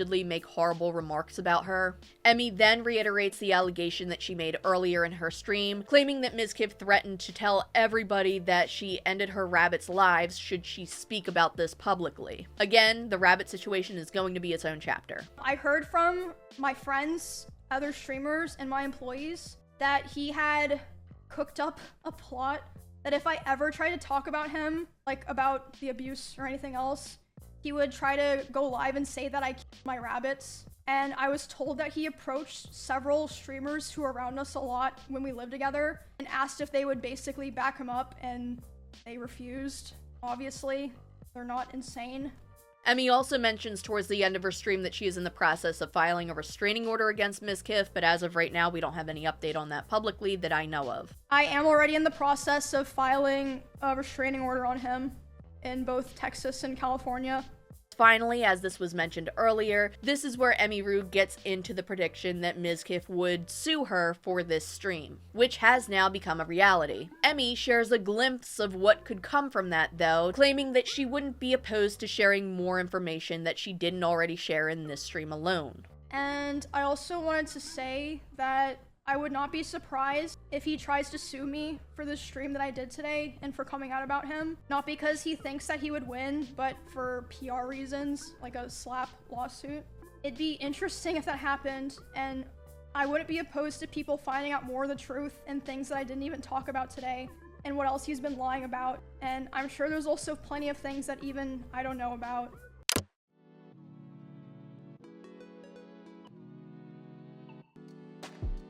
Before we dive into Mizkif's response stream, I want to take a break for a second and talk about how Emiru's stream in general has affected the streaming community as a whole. It seems that right after her stream, many felt empowered to share their claims and experiences regarding Mizkif and other top streamers in general. I just want to take some time to share what I found. However, I do want to preface this once again that all of these posts by several other different creators are just accusations at this time. time. Take all of this with a grain of salt at this point. And some of these aren't even against Mizkif himself, but are just bringing into conversation the pressure to stay silent in this industry as a whole. OTK has made a statement. OTK fully supports its co-owner and sister Emiru, and we stand by her side and admire her strength in coming forward and sharing her story. While Mizkif was one of several founders of OTK, the organization terminated its relationship with him some time ago for reasons unrelated to recent events, and he holds no stake in OTK or any of our other companies. Out of respect for those who have come forward, we will let their voices speak above ours. Another creator, Kitty Cat Jenna, claimed, after convincing Mizkif I was not socially engineering him to be vulnerable with me when asking for advice continuing to stream in an industry full of fake people, he gave this advice in 2021. Be the fakest of them all. The money is worth it. Don't trust a word he says. Another creator, Trisha Is a Birdie, claimed, having been in this industry for years now, I've been exposed to many creeps. Sometimes they are larger creators. I've been scared to say anything because I fear it will negatively impact my career. Last weekend at TwitchCon after a party, Mizkif came up to me to say hi,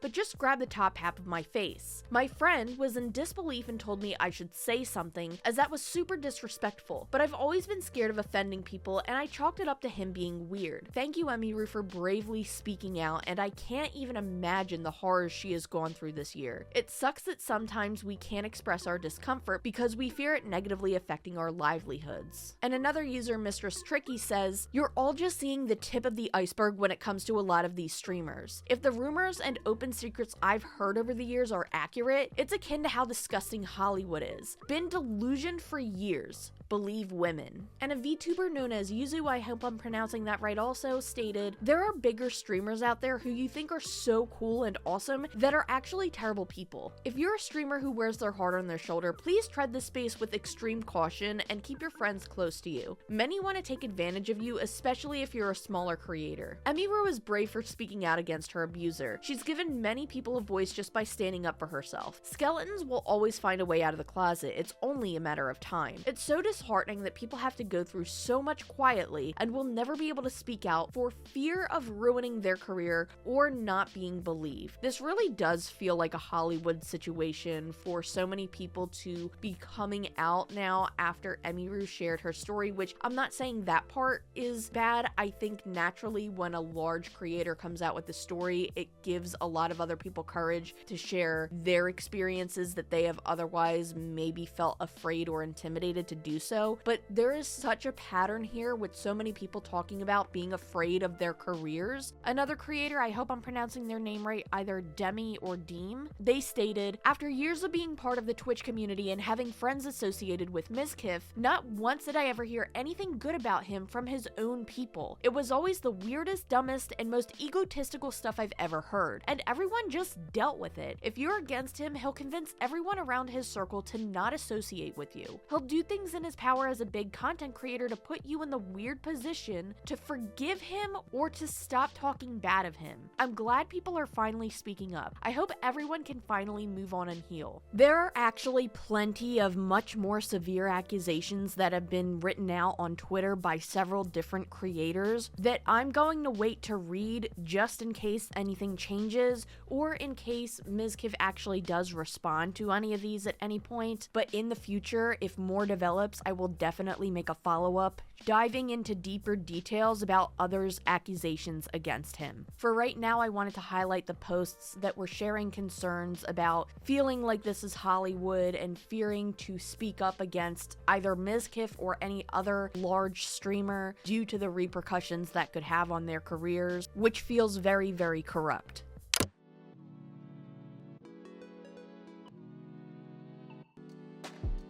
On October 25th, Mizkif recorded a response stream where he would immediately address the allegations made by Emiru, and I have to be honest, this may be one of the worst responses I've seen in a very long time. I don't even know if it's right to call it an apology video, but it's bad. The craziest thing I've noticed with this is the first version I saw of his response was the VOD that was uploaded onto YouTube, which at the time I didn't know had some significant things cut out. I thought it was just cutting out dead air, like when you go through Premiere Pro, there's like a whole feature you could do where you just automatically cut out the dead air and there's jump cuts. I thought it was that. Apparently I was wrong, and there were some significant pieces of information that were left out of the re-uploaded version onto YouTube. I will be linking it, but I'll also try to link a complete re-upload of the full live stream, because there were some really intense things in the beginning that I think were left out of his re-upload. Such as him talking about going full demon mode on the entire Twitch community. Expose everything, bro. It's time to go full demon time. It's clearly obvious at this point. It's full demon time. Why not? It is time to go full demon time. Just letting you know. There is no holding back. Who cares anymore? I will expose everything about every person that you've ever known. And it is time to go full demon time. Yo. Let's watch the world burn. Let's watch the world burn. If people want to act like this, you know, I see some people saying some very obtuse things. We can watch the world burn.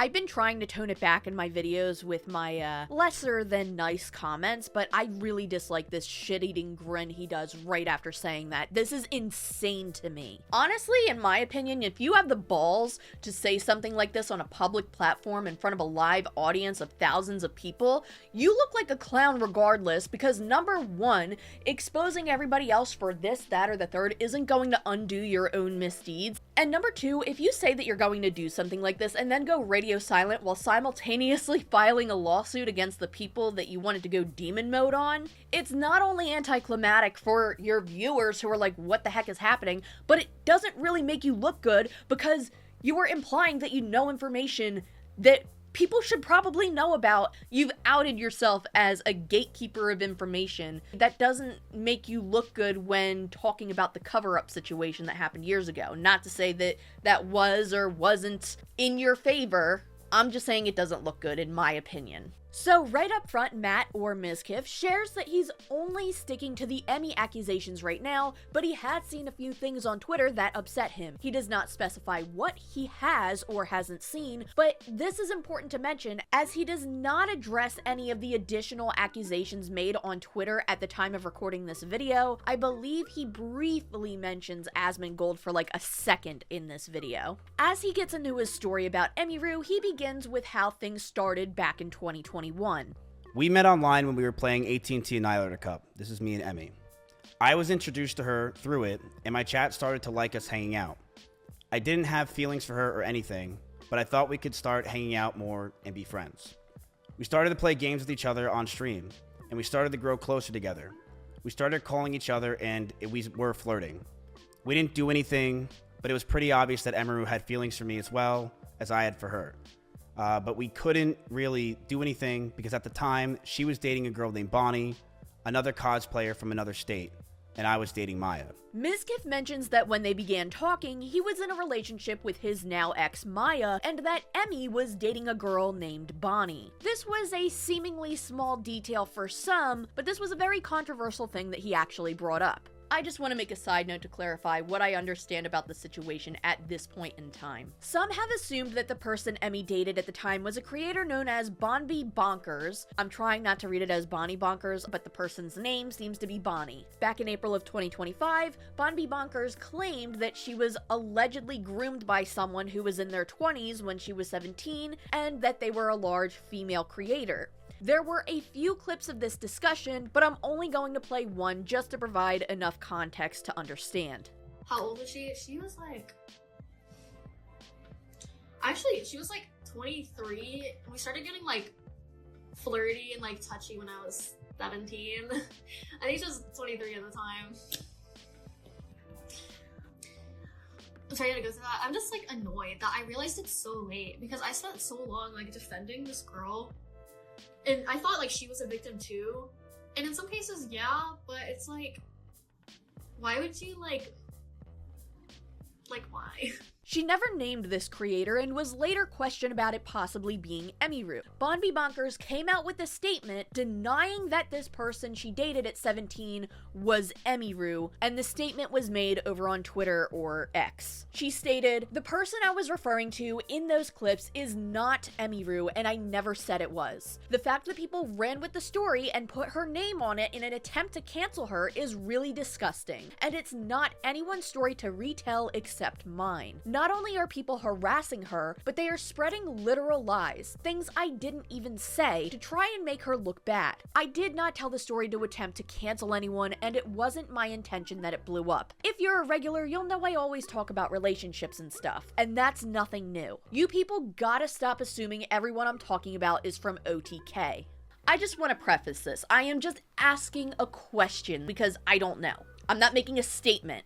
Could it be possible that he lied about her dating somebody named Bonnie? Again, this isn't me making an accusation that he did this. I am genuinely asking if that's a possibility. Because as we go through this, there are other things that I find it hard to trust him with. I just want to know your thoughts. Do you think that's in the realm of possibility, or do you think that this statement is accurate? For right now, this is where it stands. Miz claimed Emmy dated a cosplayer named Bonnie before Miz and Emmy dated. A while back, a creator named Bonby Bonkers, otherwise known as someone named Bonnie, spoke about being groomed at 17 by a nameless woman who was a popular online creator, but denied that Emiru was the person she was referring to. Regardless, exactly as Bonnie had stated in her tweet, this is her story to tell, and at the current time, all we have is a statement from her denying that the person she was talking about was Emiru. Getting back to Mizkif's stream, again I'll be linking what I can in the description below. Mizkif continues describing how he and Emmy started to get close, but knew that dating would be a bad idea. He claimed that they knew if they started to date, it would have to be kept a secret. We knew we liked each other, we just knew it was a bad idea. Talks of her joining OTK happened fast as well, and I knew that if we were potentially going to date, we'd have to keep it a secret. He then went on to share a story about how one of Emmy's stalkers showed up at a party. Emmy also mentioned this in her stream, and their stories didn't exactly align, but what gets me is that he claims that this incident caused them to be trauma bonded, which I don't think he knows what trauma bonding actually is, if that's the way he's describing it, but okay. Me and Emmy were terrified that night, and on the way home, I grabbed her hand, and she grabbed mine. And we knew we were trauma bonded, and we didn't want to let go. Mizkif then describes his version of events that took place regarding throwing his phone. He doesn't mention anything about a black eye, but I'm assuming that this is supposed to be in response to that claim. And he even gives a visual example. She brushed over that I threw water bottles or my phone near her, but that wasn't during fights. I want to make that very clear. It would be me throwing my phone on my bed when I brushed my teeth. She did tell me she got a bruise from it, and I stopped. That's all that happened. I will throw you and show you an example, chat. I'm brushing my teeth. Right here. Look at me. I would throw my phone on the bed.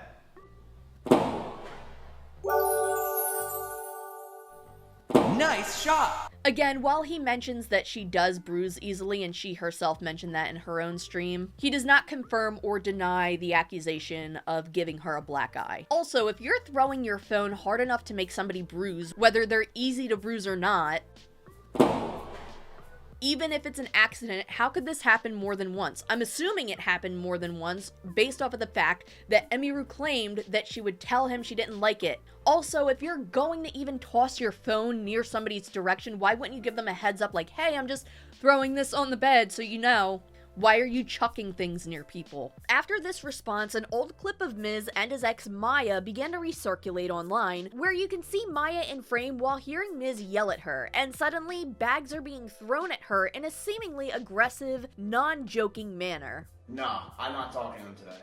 Well, nobody asked you to, so. I'm not doing it. Okay. Look at her face. She's so uninterested.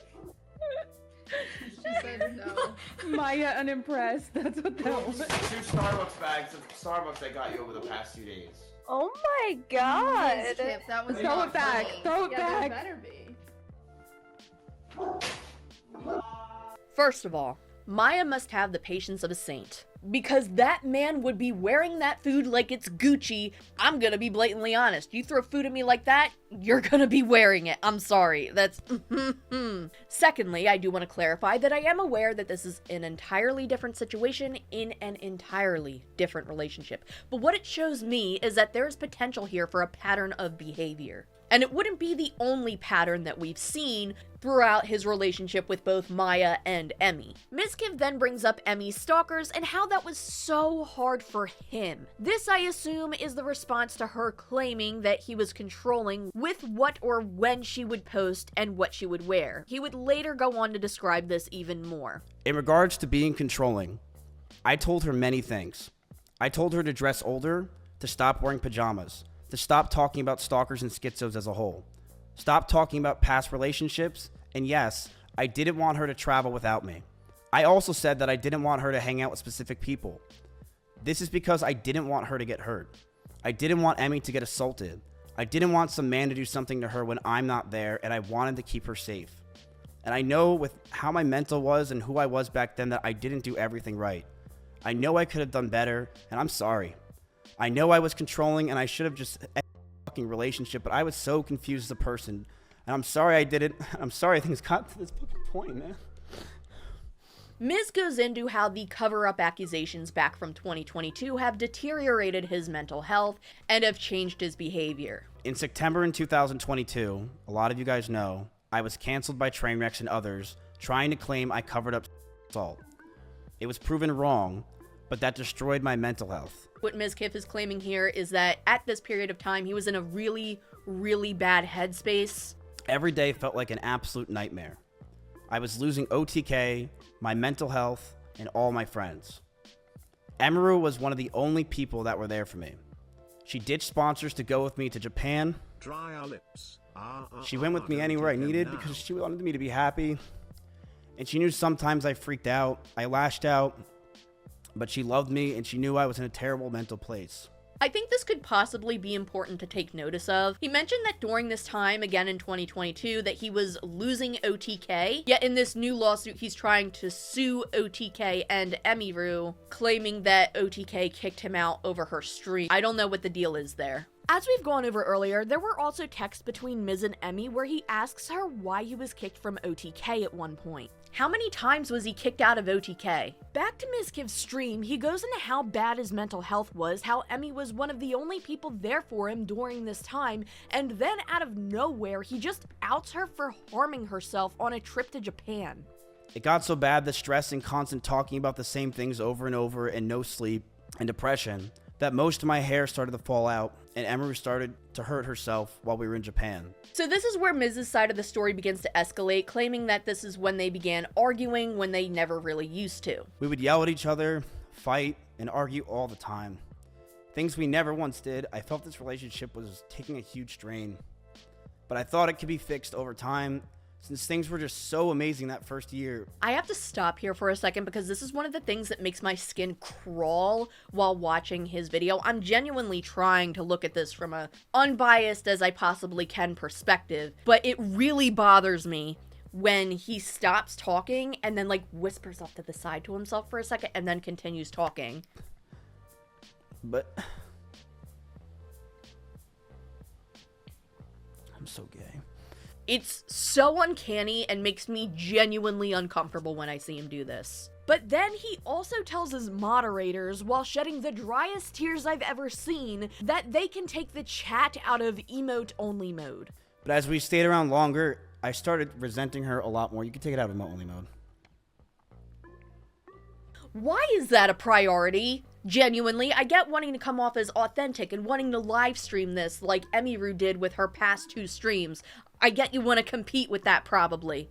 But if you can't take your eyes off of chat, maybe you should have made this a scripted YouTube video. I started resenting her a lot more. You can take it out of emote-only mode. This next part is where Mizkif gets into the rabbit accusations. As I mentioned earlier, this will be its own chapter that we're going to get into in a moment. So we're going to move on and come back to that. After the rabbit segment, Miz claims that the fights would get worse and that at this point he claims he wanted to break up with Emmy but didn't know how. I would constantly want to be farther and farther from her. I would use her for content, but after stream would want to be alone. I didn't know how to break up with her or end things. She was a co-owner of my org, the only person I knew, and the strain of the relationship and hiding the relationship was really taking a toll on me. Mizkif claimed that around this time that the stalker situations have gotten worse, causing even more stress, and he elaborated on how more things have gotten worse for both of them, and in doing so brings up him being controlling. I told her, if we're going to be serious about this relationship, I need her to stop posting as much and to not farm these people. She agreed and understood that it was a safety concern for not only me, but the house. Russell, Simply, Corey, or anyone that was in my house or anyone that was near us. She agreed that she wouldn't want to hurt anyone else and knew that posting these types of TikToks and posts can mess with us and is something I'm not comfortable with as a guy. Mizkif goes into more details about how he'd allegedly asked Emmy to move out, but how at this point she didn't. How they would break up every week, how fights would get worse, and how Emmy allegedly got violent by throwing plushies at him while he punched holes in the wall. I'm ashamed that the situations got so bad, but Emmy was also violent. She would throw clothes or plushies at me, and I punched holes in the walls or slammed doors in aggression. So she threw one of her stuffed Kirby's at you and you punched holes in the wall. Yeah, that really evens out. Another accusation he makes is that they would both say they wanted to end themselves. And he would pull up texts of her saying this after an incident occurred with one of her stalkers. This is a message from Emmy to Mizkif. She says, "I'm freaking out. What is happening? I'm so confused. Call me when you can. I'll call you back later. I feel like right now. I literally want to end myself. I can't take this anymore. I feel so alone and like a problem." Just want to show this. She was also using the I want to a lot in our situation and relationship. Reading this, it sounds like she's possibly being hyperbolic here. What makes this so different from Emmy's story is that she's talking about a situation where she's genuinely frustrated, where in the two examples that she gave in her stream was Mizkif saying the same thing because she was getting more views than him on a stream, and also the incident where he was driving 150 miles per hour after the Mr. Beast issue. I don't know, in my opinion, those things don't really compare. Miz does respond to the speeding accusations somewhat, but never denies this or fully clarifies it either. Did you really drive 150 miles an hour? I'm going to say this very clear. If you know me in Austin, Texas, I drive fast everywhere. I drive fast literally everywhere. I'm in an Audi R8 in Austin, Texas, where the freeways are open. I drive fast all the time. I do. I don't even remember what situation she was talking about. Mizkif claims that he does not remember the exact incident that Emmy was referring to in her stream, but does not deny it. In fact, he claims that he drives his car fast everywhere. He tried to deflect at one point by saying that Emmy also drove fast in her Corvette once, but again, did not deny the incident, and due to the way he worded his response, I believe at this point that this likely happened in the way that Emiru claimed. But at this point in his stream, Mizkif finally addresses the biggest accusation in Emiru's stream, which is heavily involved in the lawsuit. We went to get food at BJ's, a common place where we would get food, and then we went back to her house. We cuddled for about 30 minutes and started to kiss. She said that she was okay with this on her stream, and I started to advance to the next stage because I thought that's what she wanted. She yelped, and I immediately sprung up and was scared if I did anything wrong, or did wrong in general. I got scared and left the house. I apologize if that made Emmy uncomfortable for me not saying sorry, and I wish I said sorry back then. As you can see, Matt's story is extraordinarily different than what Emiru describes. Emmy claims that he had come over and allegedly began kissing her, then escalated while she was crying and very vulnerable. Miz describes this as being just any other regular day. What's important to note in his version of the story is that he does not confirm or deny that she was crying or very upset. Regardless, at this point, we have two different stories. I do find it odd that in both Emmy's and Mizkif's versions of the story, he jumps up and feels like he does something wrong when she yelps. Maybe I'm overthinking it, but I'd imagine if he didn't already assume he was doing something off or wrong, that he wouldn't be saying that, because if his version of events is correct, why would he be thinking he's doing something wrong in the first place? Maybe he should have just asked, "Hey, is everything okay?" instead of just leaving? All I can say at this point, as somebody who wasn't there and only has what everybody else has, which is just the public telling of events, It just seems a little strange to me that he would also say, yeah, he left afterwards because he felt like he did something wrong. The only other thing I can say is that if Emiru's story is the correct telling of events here, it's he said, she said at this point. But if what Emiru said was true, it's really weird to me that somebody would do this, but that's just my opinion off of what we currently know. Mizkif remains very brief with this though, and does not go into further details via stream. There will be more to say about this during the lawsuit portion, however. Before that, Mizkif does claim that he wanted to discuss their futures. He then claims that one morning, Emiru had given him a list of all the things she wanted within the next 5 years, including marriage and children, and that was supposedly his breaking point. One day, after staying over Emiru's house, Emiru made me breakfast, and she wrote down everything she wanted. She wrote she wants me to move closer to her, she wrote that she wants me to marry her, and she wants kids with me in the next 5 years. And I just looked at this letter that I was staring in front of me, and I just handed her back the paper. She began to cry, and I told her, I'm sorry, I just can't do this anymore. I knew we were just beyond the point of toxicity in the relationship, that our trust had completely died, and that we had so many issues that I couldn't deal with it, and I was not mentally well. I walked away. I went to her door, and as I opened it, the last words I ever heard her say is, "Don't go. I love you." After this, Miz claims that he hasn't talked to her since this incident. He does admit to messaging her, though, numerous times about OTK and sending her messages while he was allegedly intoxicated. He then shares his side of the story about the party where Emmy claimed that someone told her that he was allegedly following her around in the house. I did see her at a party once at Simply's house. The house was very small, and I opened the door, I said whoops, and proceeded to talk in the other room about what I possibly did wrong, and began to bawl out and be depressed because I just saw my ex-girlfriend. I want to make it very clear, I was not following her, nor lingering around her. I was with others the entire night. The house is about 2,000 square feet with about 50 people there. I, of course, was near her, but I was never following her. This again is wildly different from Emmy's side of the story. What gets me is that Emmy claimed that somebody else told her and confirmed to her, allegedly, that yes, he was looking for you, and then began talking about you. That's a really big portion of this story that could hold weight depending on who that person was, because as she mentioned prior to hearing that, she dismissed her fears as if she was overthinking it. In my opinion, the best thing that can be done to confirm or deny either side of this part of the story is that if anybody else who was there at this party that remembers this could share what they witnessed happening. Towards the end of the stream, Mizkif shares how he is in therapy and is doing better, and also apparently has been single for 10 months and doesn't plan to see anybody anytime soon. I began therapy in February of this year with EMDR therapy, something she recommended me when we were dating. I'm very happy to say that I feel better than ever, and I've gotten a lot of the stress I've had away. I've also moved from Austin myself, and I've had a lot of trauma lingering from there as a whole, and I feel a lot better from that. We were in a toxic relationship. I saw that. I've realized over the years of 2 relationships now online that I'm a horrible boyfriend and I have a lot to work on for myself. I've been single for the past 10 months and I plan to stay that way. I'm continuing to go to therapy and work on myself, not just for me, but for the people around me. Again, I want to remind you that I also find this interesting because the entire reason Emiru claims that she was bringing this to light is because she found out that this, or something similar to this, was happening to somebody else allegedly.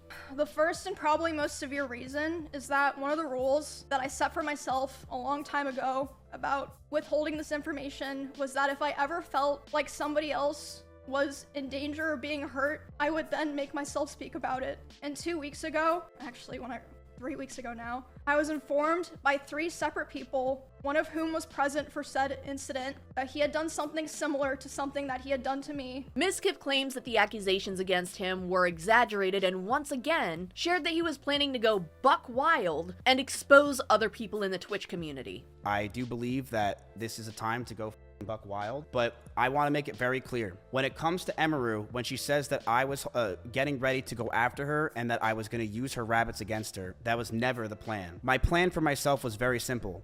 If Emmy were to say something about me, I would say something back.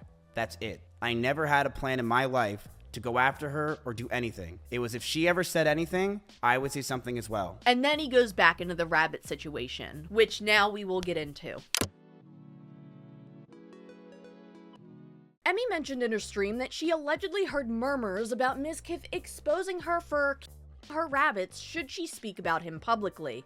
Mizkif does dedicate a portion of his response to discussing Emmy's rabbits and the way she allegedly treated them, but he does so in a way that is really concerning on a moral level, at least in my opinion.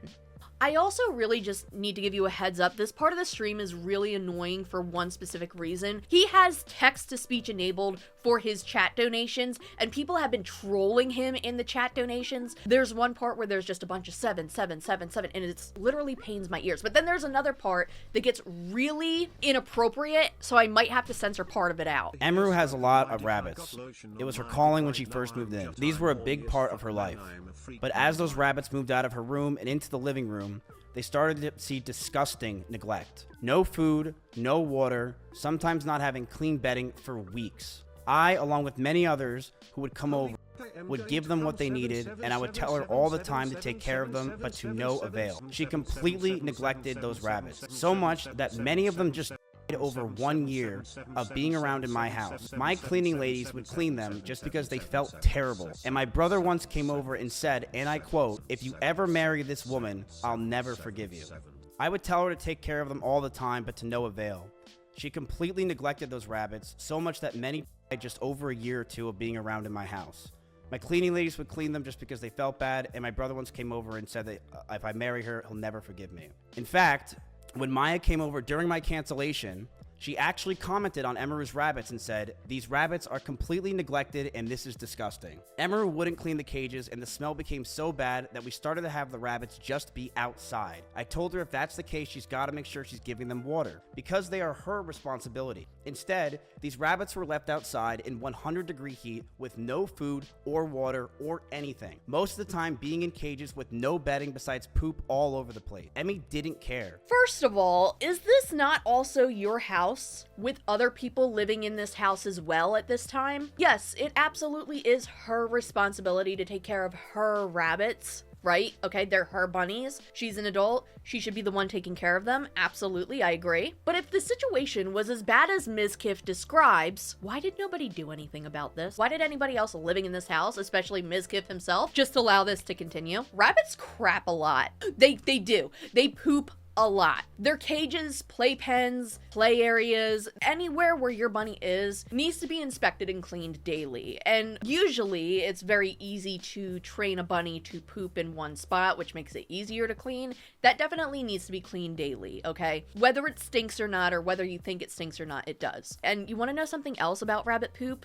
I don't think I've heard anybody mention this. Did you know that bunnies eat some of their own poops for the nutritional value it gives them? Yeah, that's a thing. It's a very specific type of poop. It's not, it looks different than pellets. Look it up, Google it, they do that. Rabbits produce special droppings called cecotrophs, or first poos. They're soft, packed full of protein, vitamins and healthy bacteria. But instead of wasting them, rabbits eat them straight from their bum, straight from the source, recycling those nutrients to keep their guts running smoothly.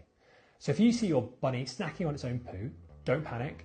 It's not gross, it's essential. Mizkif then shares a video allegedly recorded by his brother of what appears to be one of the rabbit's cages, and he claims that there are mites in the cage. Here is a video up close of Emiru's rabbits. These are small little mites that are inside the rabbit cage, and she didn't care. She completely neglected these animals, and I'm not going to sit around and let people say that she didn't. People who came to my house knew that they were neglected. This is an up-close view of the rabbit cage being completely disgusting and neglected. She left them to die, and I'm not going to sit here and have her pretend she didn't. This is a video from my own brother. I didn't record this. These are mites all around her cage. So you definitely can see something crawling in the bedding here. I'm not sure what it is because it looks so small and the quality of the video isn't the greatest. And I want to say right off the bat, if she truly let her rabbits live in conditions like this, that's not only a serious situation, but that would be blatant animal neglect. But I do have two concerns before coming to that conclusion myself. First of all, this recording shows no rabbits whatsoever in the video, and as we'll get into later, some have speculated that this was a cage left behind after she already moved and it remained uncleaned for a period of time prior to this recording. I can't say for sure if that truly is the case, but I would like to know where the rabbits were specifically during this recording before I am to fully believe that this is the condition that she left her rabbits in. Again, if she did do this, then that's neglect and disgusting and very, very serious as well. But as of right now, I would like to see more before immediately coming to that conclusion. Going back to the claim that Mizkif made that she neglected her rabbits and left them to die. Again, why did nobody do anything about this? Why did everybody else in the house, including Mizkif, I don't know who else lived in the house, but I'm assuming more than Mizkif and Emmy did. Why was this allowed to happen if it went the way that Mizkif explained? Did Mizkif and anybody else in the house just passively allow this to go on without any intervention whatsoever? No calls to animal control? No attempts at rehoming them if they were being mistreated or trying to get them proper help? I don't know why. He just goes from, she wasn't treating the rabbits right, they were her responsibility, here's a video clip of it, she left them there. You just let it continue and kept this video on file for years until it was convenient for you to bring up in a situation, which is now, after she finally said something about you, and you can just whip this piece of information out like an Uno reverse card. Regardless of how Emiru treated her rabbits, again, absolutely they are her responsibility, but regardless of that, don't ever try to claim that you cared about those rabbits if what you said in your side of events was true. Because, again, if you're telling the truth, you really have no idea how psychotic this sounds. But he elaborates further. And I will say this proudly. Emiru those rabbits. She did. I want to know specifically what there is to be proud of in that statement. Maybe he's looking for the word confidently, but proudly? That's a very weird description. And if you're in Austin, Texas, and you want to say that she didn't use those rabbits at my house, you're lying. You know she did. And I didn't want to bring this up ever. This was not something I planned on bringing up in my life. Yeah, it's not that he planned on ever bringing this up. He just had this clip of their cage for what other reason exactly? But it's something that she claims that she didn't do, and people are trying to defend her from that. Like Asmongold, where he says that one of her rabbits she took and brought around.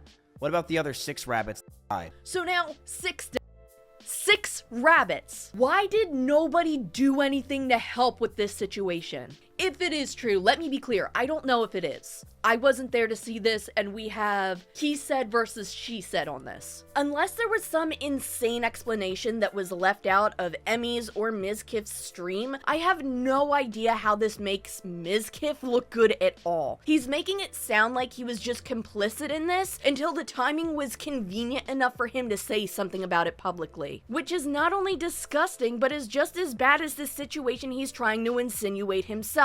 Apparently therapy isn't helping as much as he claims it is, because if what he's saying here is true, no rational person would think that this is an okay thing to do, and the fact that he does is wild to me. And as some have already stated online, it is true that rabbits are very prone to heart issues, and they are prey animals. They can pass away from severe stress. With that being said, some have questioned if some of the rabbits passed away due to the stress of the living environment, being Mizkif and Emiru arguing and Mizkif punching holes in the wall and stuff. Again, I wasn't there, so I can't say with certainty how they passed away or why, but it is something that's being speculated about online. Emmy didn't care. She would sit inside and play League of Legends all day, and what this showed me is that I don't want her to be my children's mother, and I couldn't see myself marrying her. Also, again, if this is true, what in this situation would make him seem like a good father to somebody's children? He can't even stand up for rabbits, apparently. So what is he going to do if somebody mistreated his kids if he had them? And I understand the point that he's attempting to make here. I'm just saying that road goes both ways. A few days after Mizkif's stream, a post was made on Twitter or X or whatever you want to call it by somebody called I Keep It Taco. Emily has been one of my best friends for 10 years. At first, I thought this wasn't needed, but it's insane to me that some people are actually calling her an animal abuser or bun on here the past few days and stating it as fact. She goes way beyond for her pets. And in my view, Mizkif's claims are so easy to refute. To me, he often seems to avoid accountability. He has always come off as highly inauthentic. I personally suspect this cage was recorded after she left back in early July of 2024 and kept it in case it could be used against her later. Seeing his decision to share the video now instead of back then, it seems to me that he may have filmed and kept this video for leverage. Again, this is this person's opinion and speculations. What actually happened, to the best of my knowledge, Emily left the cage behind because she was moving out to a new house alone and took her buns with her. It made no sense for her to clean the cage that week. She was focusing on moving away from a bad environment ASAP, and she planned to buy a new one for the new plate. This tweet, though not confirmed or denied by Emi or Mizkif at the time of recording this, provides a claim that Emi left the cage in Mizkif's video behind due to moving out. I helped her build a new cage at her place last summer. I have pictures of that day because while I was building it, her cat Cheddar was playing with my rings all day, so I was teasing him with them and he climbed into the cage. And here you could see 2 pictures of that. The cat's really cute. Rabbits are dirty animals and poop all the time in abundance. As somebody who has experience with rabbits, they are high maintenance, but I wouldn't call them dirty. You just have to clean up after their poops. Everybody poops. Anyway, if you want a super clean cage with 0 poop visible, you'll end up cleaning it multiple times every day, every week. Most owners do it once or twice a week. It's normal for there to be poop. The poop is very dry, so it doesn't have a smell. There's no inherent issue with this. Rabbits poop 200 to 300 pellets a day. I don't know if I can agree or disagree that most owners only clean their rabbits' cages once or twice a week. I think it definitely needs to be more often than that. I guess it depends on what you consider as cleaning, like are you scooping their poops, because that should be done daily, but are you changing their litter or their bedding out every week? Then yeah, okay, that makes more sense. I definitely think that scooping their poops counts as cleaning though, and that should definitely be done daily. Moving on. I only know this because when you're around someone for so long that takes care of their buns, then you tend to learn a lot about buns. I can also say I have experience with bunnies. Why is the cage extra dirty, and why does it have bugs in it? Emily didn't see a reason to clean it again if she was moving out and not bringing it with her. If I had to guess, it was unattended for a couple of weeks or more after she left. People were free to toss it away. The bugs likely showed up after the cage was left dirty for some amount of time. So this person's claiming that she probably didn't maintain the cages as she normally would because she was getting ready to move everything else, and that the bugs probably didn't show up until after she left. This is speculation though, not confirmation, and again, at this point, we do not have any comment from Emi, Emily, or Matt Mizkif at this current time. Continuing on, she left them the No, she didn't. 2 of the buns, Kiwi and Honey, are with her in the last picture, and the third one, Bean, passed away last year because of medical problems. The black side one in the third picture, she was over 1 year old in this picture in 2020. Bean was 5 years old when she died.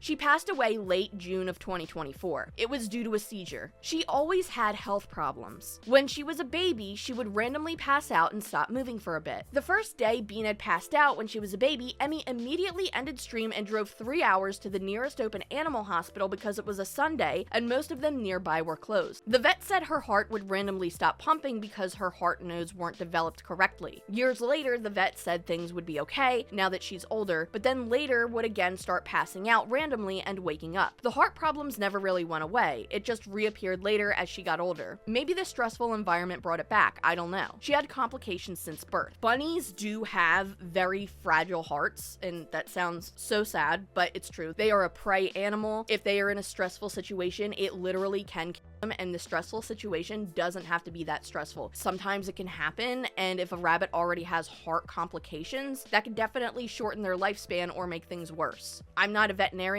I'm not a doctor. Not only having experience with bunnies, I've researched into this a lot over several years of my life. I can't confirm or deny if this is the truth, and both of the main parties involved here have yet to comment on this, but this is just from my perspective reading this post. A few of her original buns later on were learned to have very poor genetics due to the breeder she got them from years ago, pre-2017-2018. We didn't learn this until the buns were bred later on in their lives, and we learned it over time. That's also how Mocha died in September of 2021, 6 to 10 months old. Her mom, Po, 6 years old, passed away a few months after giving birth to Mocha. Unfortunately, Mocha inherited the poor genetics from Po, which caused her to pass away early. It's unfair for Mizkif to mention none of this, however, not surprising for someone who didn't mention any of their names to begin with, nor their history. Yeah, if this is true, this is a really big thing to leave out, and now this person doesn't get into what they specifically passed away from, because what we get here is that the bunnies likely inherited certain health conditions, maybe similar to the other rabbit, or maybe something completely different. I would like to know more about this, especially when it comes to Mizkif explaining everything and potentially leaving this information out. Emily has cared for multiple bunnies over the years. If they had any medical issue or were found to have a birth defect, she'd spend thousands of dollars to give them the best care as fast as possible. And that's a good thing, that's a responsible thing for a pet owner to do. So she tried to give her bunnies the fullest and longest lives possible, even when she was told it wouldn't be worth it financially. This was before she got into streaming too, and she is the same way now. They are not an accessory as some people try to imply on this site. It's hard to believe an animal would do this. I mean, somebody could bring their animal to get checked out, but still allegedly and potentially neglect to clean up after them, but I get what they're trying to say. Why would somebody who cares so much about the animal to immediately take them to the vet not want to take 5 minutes to clean up after them? I get that that doesn't make sense, but I've heard crazier things. It's not to confirm or deny anything, but I get what they're saying. They elaborate. Loud noises can lead to extreme fear, heart attacks, and other health problems like gastrointestinal stasis. It's important to provide a calm environment and a safe, quiet hiding place to minimize their stress. Veterinarian articles about rabbits. I kind of went into that a little bit ago, which is that rabbits are very prone to stress and can be very susceptible to things like heart attacks. Yeah, it is very possible that stressful situations like maybe Mizkif and Emiru arguing could lead to the bunnies feeling stressed out and unsafe. It's a speculation though, I can't confirm or deny that. Honestly, I didn't think of this part until people brought it up here, but it's true that lots of loud noises and stress can impact the bun. They're weak creatures. It's why people don't recommend them as pets, because if you get attached to them easily, you'll have to be prepared for premature death. When I hear about people taking care of rabbits, and with my experience as well, I would say more that they're just a higher maintenance animal than a cat or a dog.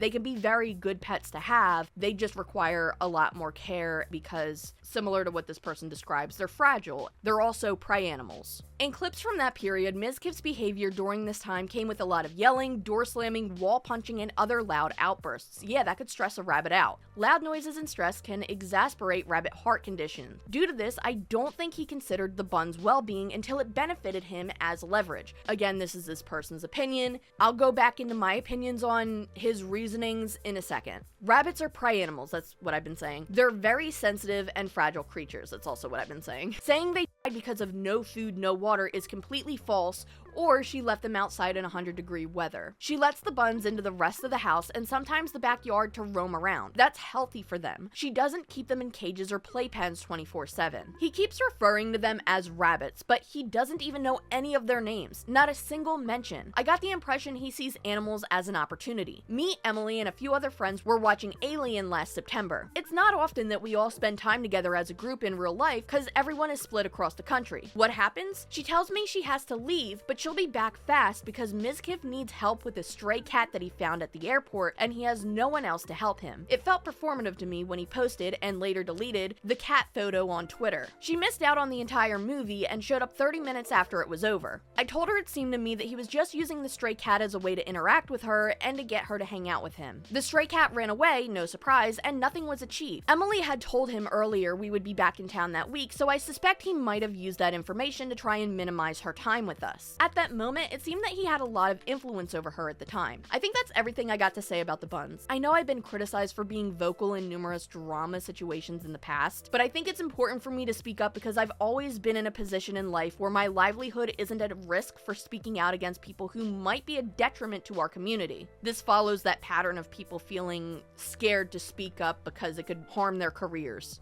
Allegedly. I've never relied on streaming for a living and never will. Not everyone can say the same. I don't think streaming is inherently bad. I think it's the clickiness that is a problem. Anyway, I don't even stream anymore. My passion isn't there anymore. It's somewhere else now. TLDR, I can't believe I have to explain this because I see some people on here rolling with it as if it's fact. There's no rabbit or king. details inside. I took my time writing this to make sure it reflects only what I've personally seen and articulate it in an easy to follow format. Disclaimer, these are my personal observations and opinions based on what I've personally seen and experienced from my own perspective. Others may disagree, and at the bottom are the pictures. Giving my honest opinion based off of what we know at the current time with public information, hypothetically speaking, the best case scenario for this situation is that he's lying about the situation and that the rabbits were not mistreated. I mean, that's best case because nobody was hurt. And that Emmy caught wind of it before he made his stream and before she made her stream. And at worst, again, hypothetically, because we don't know what's true right now, we just have his side of the story on this. She didn't clarify or confirm or deny much. He's telling the truth, but did absolutely nothing about it as per his own words. He just said it was her responsibility. Sometimes his cleaning ladies helped out, and he has this recording from his brother. If everything he stated was true, his own words make him look absolutely unhinged. Honestly, it makes him look just as bad, if not even worse, than what he's claiming Emiru of, because the way he's describing it is like he knew this was wrong, but let it continue. And it makes him sound like he was complicit in this. And we don't know why, but what we do know is that he held onto this clip and is now using it against her after she had come out and said that she got wind of him threatening her with claiming she ended the lives of her rabbits if she were to talk about him. That's what we know. So I want to add in something that I found actually by accident as I was looking for background footage for this video. Believe it or not, that happens more than you'd think. On March 31st, 2023, Mizkif himself even posted a short video sharing how one of his rabbits passed away, and from what he describes, it sounded like a medical issue, which is what the user I Keep a Taco claimed happened to other bunnies that Emmy owned. This time, it wasn't a seizure, but something called GI stasis, which is unfortunately something that can happen to rabbits. This video is going to be really hard. Wanted to make this video to let the community know, who's been with me since the day I got him, that late last night, Dito passed away. Yesterday, I streamed a normal stream, and I could tell he was acting a little weird. He kept looking at walls, and he wasn't really paying attention. And I noticed that when he was near his water, he wasn't really drinking it. He was kind of just standing by it, and it made me think that he was possibly sick. I didn't really know what was going on with him, and I thought if he maybe doesn't get better, I'll take him to the vet. Later that night, I picked him up and I was holding him to pet him. And when I was petting him, I noticed that he basically felt limp. He didn't feel like he really even wanted to move. He felt very unstable, and I could tell something was wrong. Looked it up, and it looked like he had something called GI stasis. They said to rub his stomach to see if you can possibly make his stomach move, his bowels move, so that way he can poop. The problem with GI stasis is basically it is something that can happen to rabbits where they're not able to go to the bathroom. I was trying to help Dito. I was massaging him, and it wasn't working. So we decided to take him to the hospital, and by the time we took him to the hospital, he was already. The doctor said that it is very common for GI stasis to occur, and it happens very fast. Dito could have potentially had this, and in 24 hours, the doctor also went and discussed and said that the type of rabbit that Dito was apparently has a lot higher chance to get GI stasis. It just happened in 24 hours. Miz says in this clip that the bunny was near his water but wasn't drinking. And again, this was in 2023, but I thought the rabbits didn't have water. But listen, I'm not going to pick this apart too much because it does sound traumatic and upsetting, but I just wanted to point out some of this for evidence that not everything he said in this stream lines up with some things he said in the past, but two, this sort of correlates with what was said about bunnies passing away from medical issues in the I Keep a Taco Twitter statement. Now, to be fair, Mizkif did mention that he got this bunny in 2019, which would have been before his and Emmy's relationship, but by 2023 they had other bunnies in the house as well. What I am questioning though is, was this bunny lumped in with the other bunnies that he accused Emmy of not taking care of? To remind you, he said that 6 of them had passed away, but didn't name any of them. Or was this a special bunny because it was his rabbit before Emiru moved in? Regardless, as an animal lover myself, I can't see being attached to one bunny specifically but then allowing all of the other bunnies to just pass away from neglect. Allegedly, again, according to his own story.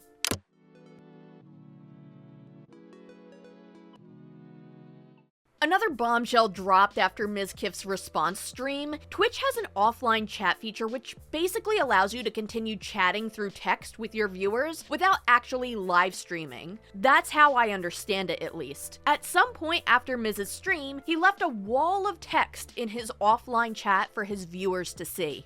I apologize, this image may be a little bit blurry, it looks a little blurry on my screen, but I'm gonna go through this as best I can so you can understand the gist of what's going on. I did have to block out a little bit of it because of the graphic descriptions used. YouTube doesn't like it, so. Hey, don't harass people, Common. Just chill. I'm getting people saying this place is freaking out.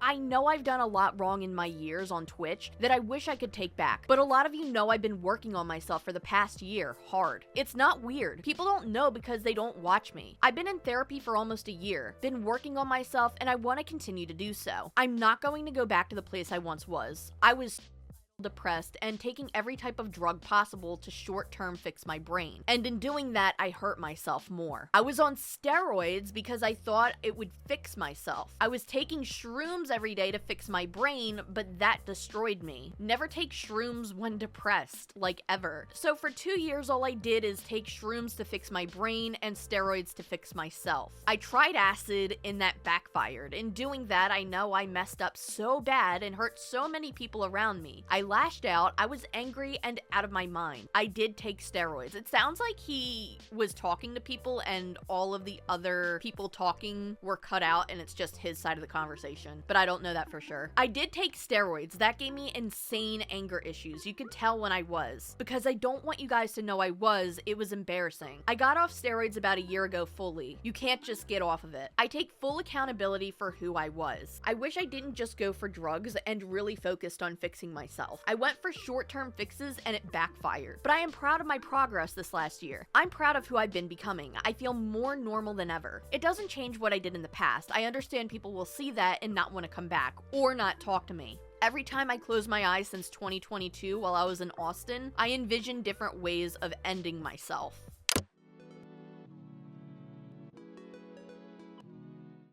On November 4th, it was publicly revealed that Mizkif filed a lawsuit against Emiru, another streamer named Asmongold, OTK, King Gaming Labs, and Mythic Talent. We're going to go over the main points of this lawsuit because it's only about 12 pages, but before we do, I just want to clarify. A lot of people have opinions on this lawsuit already, obviously myself being one of them. I've just made a very long video talking about this whole entire thing so far. But I want to remind you that about 90% of the people talking about this, including me, are not lawyers, and despite how absurd some of the things in this lawsuit sound, which is a now publicized document, by the way, many people have covered this at this point, nobody can tell for sure what will happen just yet. While it absolutely sounds ridiculous, in the legal world, I don't know. I don't think I can tell you with an expert opinion how this is really gonna run down. I could tell you that I think that it probably won't go well for Mizkif, but I don't know. Again, I'm not a lawyer, nor am I a time traveler. Anyway, what I'm saying here is that I cannot provide any legal advice, and I'm just going off of my own thoughts as some random opinionated internet lady. Time can definitely change my thoughts, not just on this lawsuit, but the entire situation as more information develops, obviously. But I will start this off by saying I think it's interesting that Emiru predicted that he would do this during her stream, before Mizkif even responded with his stream. She also predicted the rabbit thing too, sort of. I guess you could say she was allegedly tipped off on that one, but still. I would like to assume, in my non-legal expert opinion, that if Emmy even had the slightest inkling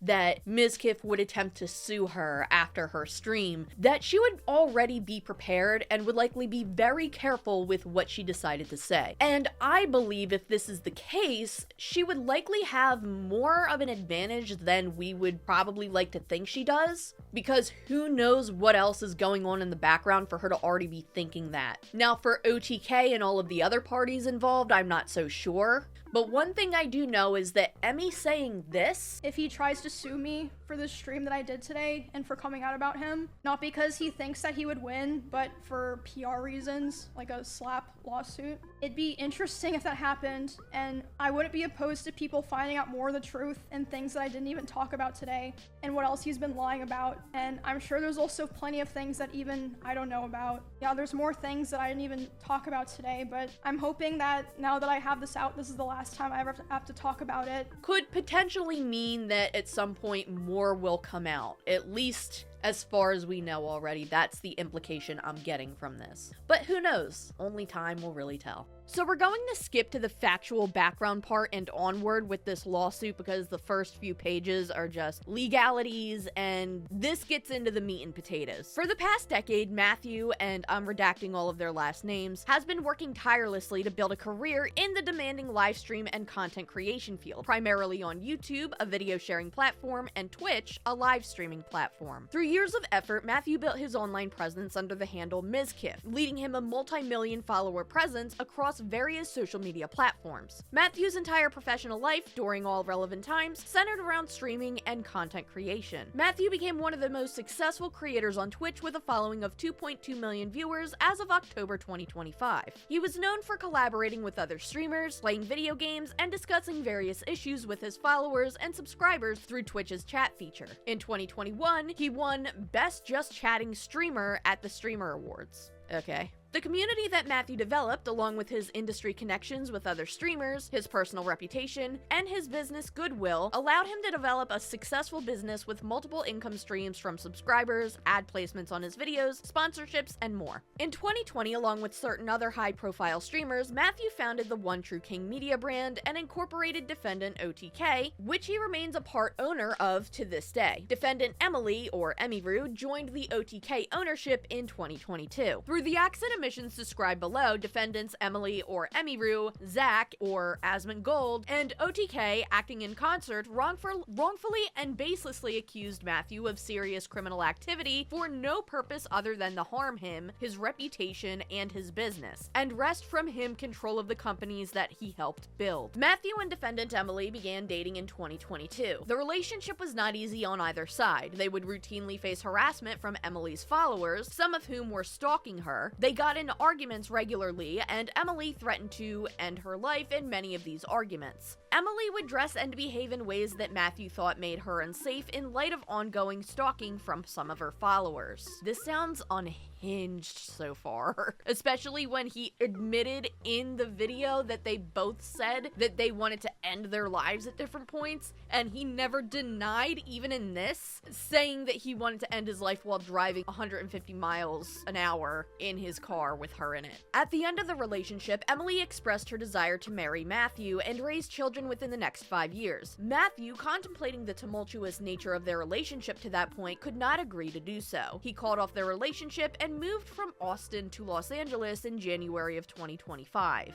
10 months later, on October 24th, 2025, Emily hosted a live stream on Twitch. On the live stream, she lied and baselessly accused Matthew of psychological and domestic abuse, stalking and harassment, SA, and threats of blackmail. These slanderous accusations were made live before an audience of tens of thousands and have since been viewed millions of times across various platforms. To my knowledge, in my opinion, because this is a legal thing and I don't know how this is going to go, this is going to be presented to people likely who aren't chronically online. From what I've seen in his own live stream, he basically admitted to the majority of things aside from the accusations of SA. For example, when it comes to the psychological and domestic, he admits to punching holes in the wall. He admits to throwing his phone and accidentally bruising her somehow. It's a little confusing there. He denies the stalking. He denies the SA. When it comes to the harassment, he admits that he had sent several drunk texts to her.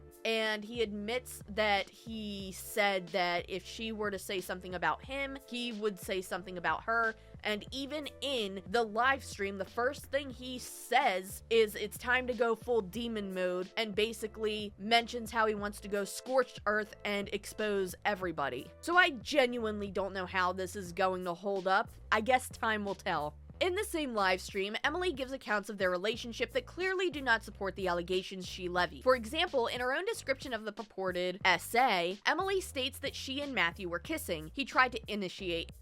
She made it clear that she did not want to, and he stopped, respecting the line that she had drawn. A quote from her stream, which seems interestingly cut out, states, "He started kissing me in my face and I let him do it. Then he suddenly tried to climb on top of me and aggressively shoved his hands down my pants and I screamed. And when I screamed, he jumped off of me like a cat." Prior to this quote, this is what she said right before that. Week after this breakup, he asked to come over to my house and talk for closure. He came to my house and I was crying like crazy because the emotions were just very high because I was dealing with a lot of major shifts in my life as a result of me attempting to start to try to distance myself from him. So yeah, we were just talking and I was crying a lot.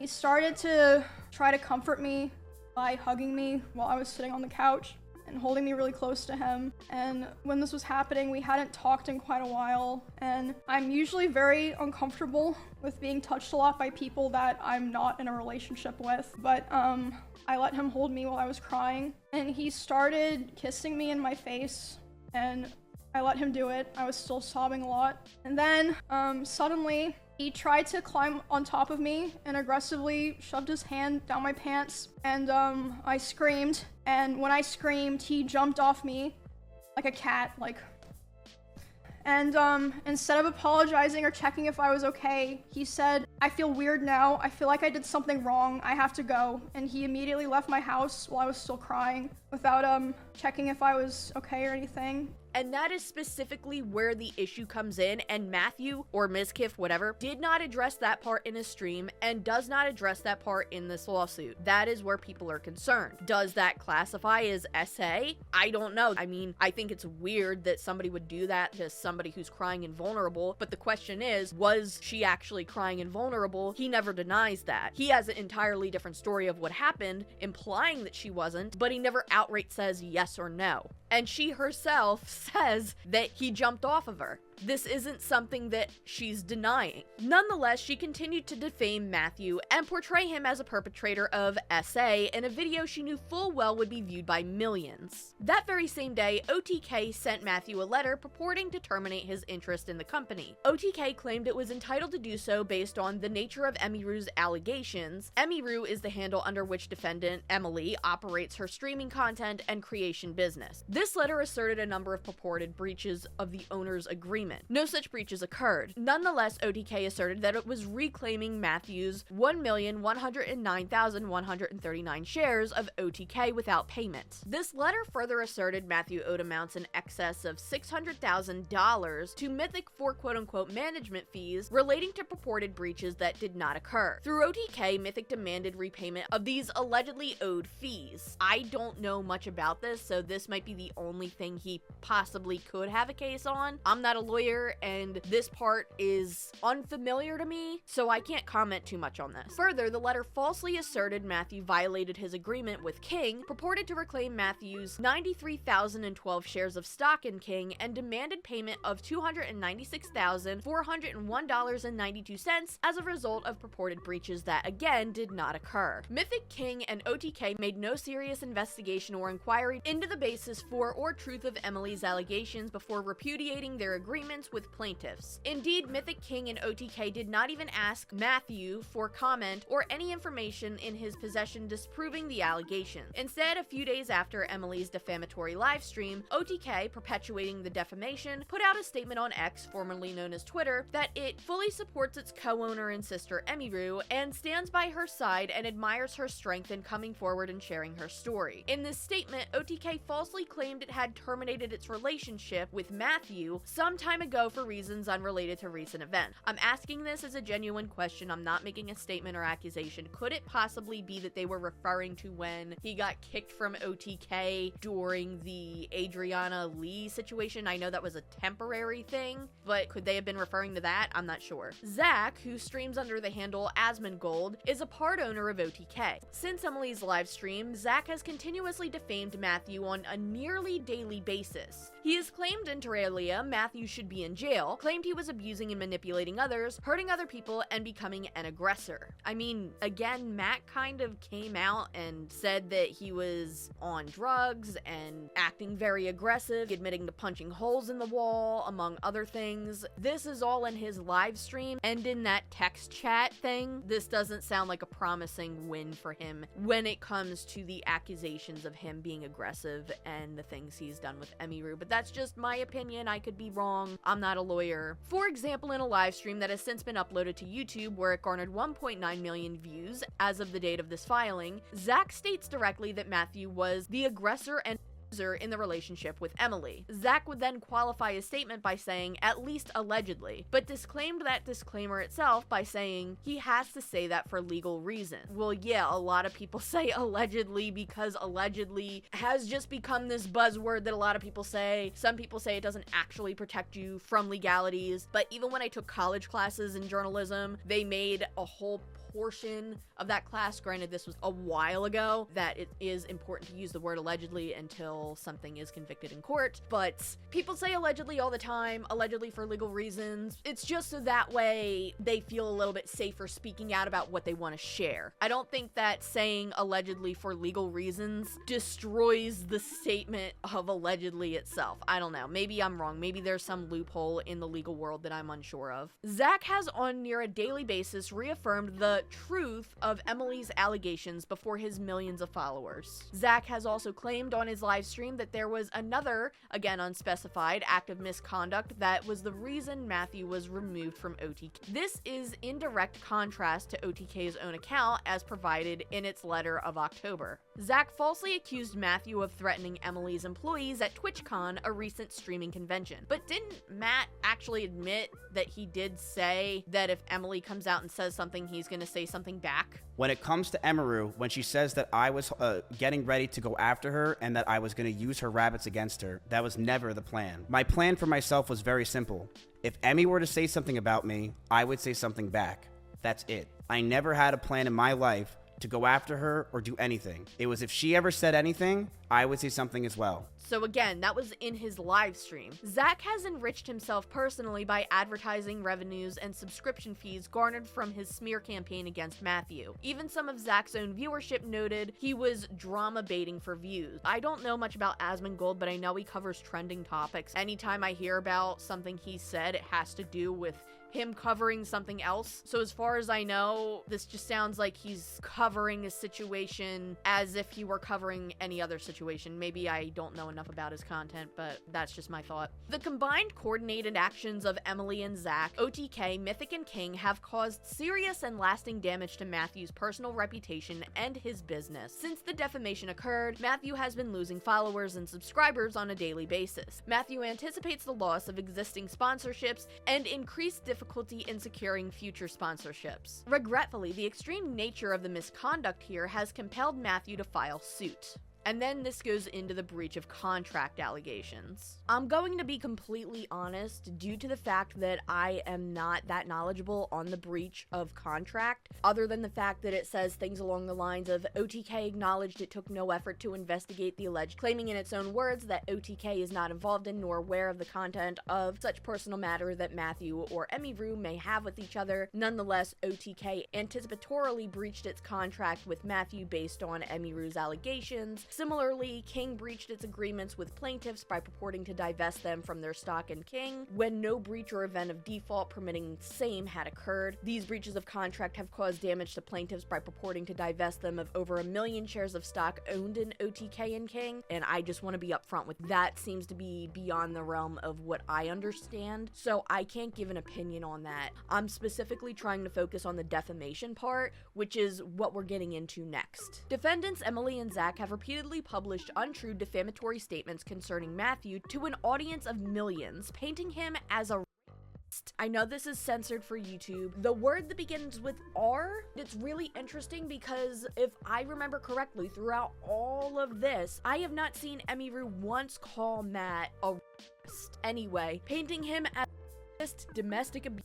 and emotional abuser. Again, in my opinion, his live stream doesn't help because he has admitted to punching holes in walls, getting in nasty arguments. He admitted through a text chat that he had become very aggressive, so it's his own words against himself at some point as well, but again, we don't know how this is going to play out in a courtroom, and those are just my opinion. These statements were made with actual malice. Emily and Zach knew at the time that they had published these statements that they were false. Again, Mizkif had also admitted to a lot of the things that Emmy had stated. On belief and information, Emily and Zach knew they stood to benefit from Matthew's ouster from OTK and the associated companies and coordinated the timing of their statements to maximize the injury inflicted to the plaintiffs. If I remember correctly, again, as Emiru started out in the beginning of her stream, she mentioned that the reason why she's talking about this now is because she heard that somebody else was going through something similar, but she didn't name that person because they weren't a public figure, to my knowledge, if I understand and remember correctly. These statements have caused severe damage to plaintiff's reputation and business and have caused severe emotional distress and mental anguish. Count 3 is basically talking about how there's controversies between Mizkif and the corporations he's trying to sue,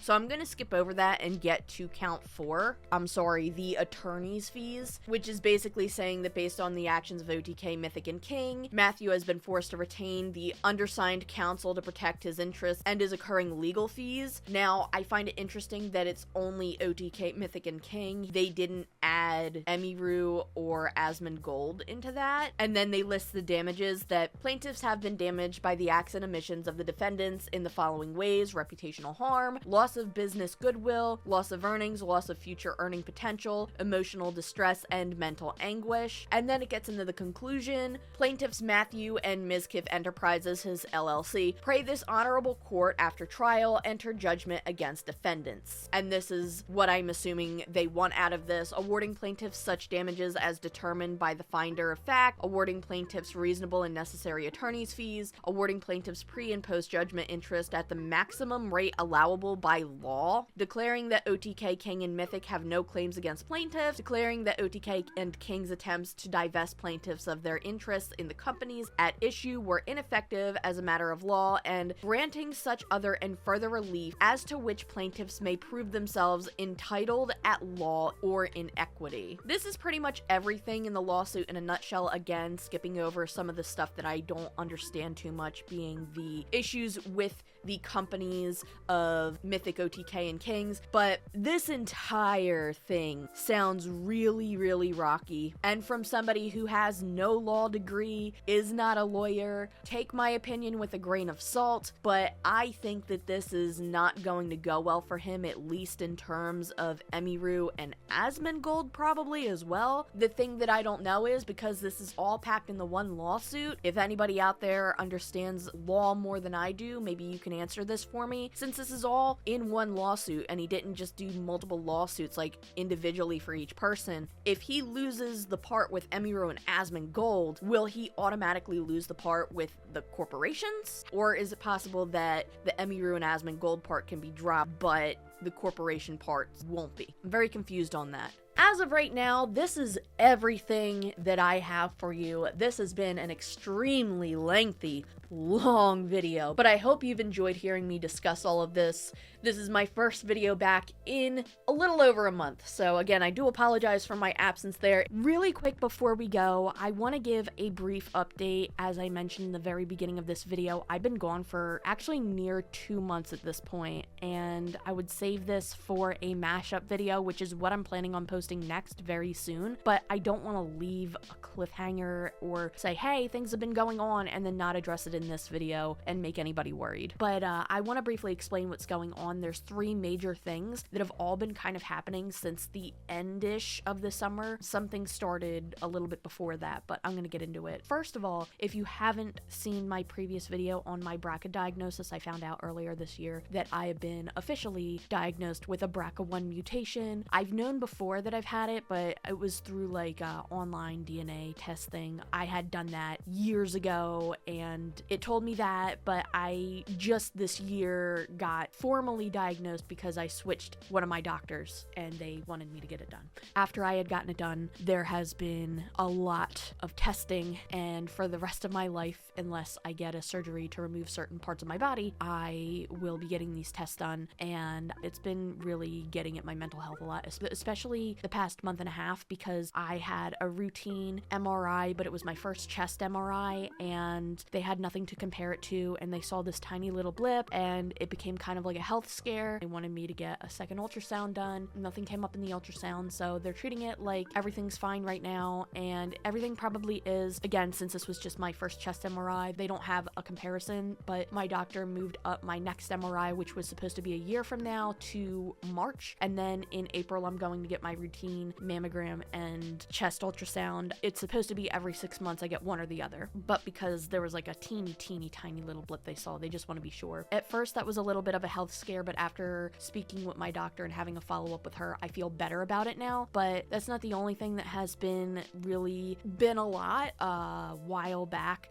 Chester was having some neurological issues, and we had taken him to several different vets, and we've gotten a plethora of testing done, and we finally found out at the very end of the summer, despite the fact that we've been getting testing done all throughout the summer, that he has something known as degenerative myelopathy, or DM, and this is something that many say is similar to what humans have as ALS or Lou Gehrig's disease. And if I'm being completely honest, this is not information that I have been taking well. It's not easy to come to terms with this at all, and I really don't want to dive into more of the details right now, other than the fact that as of right now, he's doing well. He's still walking and able to do most of his normal activities. He's just a little bit slower. He's receiving tons of supportive care, including physical therapy, and lots of love and cuddles, and just everything we possibly can be doing for him, we're doing, and we're taking everything day by day. We just celebrated his 8th birthday at the end of September, and he still has his spunkiness, and you'll still see him in the background of my videos here and there on his terms as always. But this entire year has just been giving us a lot of really intense challenges, and the last thing that has really been taking a lot, and I have to be very vague with this part specifically, unfortunately, it's not my decision, it's just something I have to be. Hopefully one day I can explain more, because I would love to talk about this from a perspective of Gen Z millennials trying to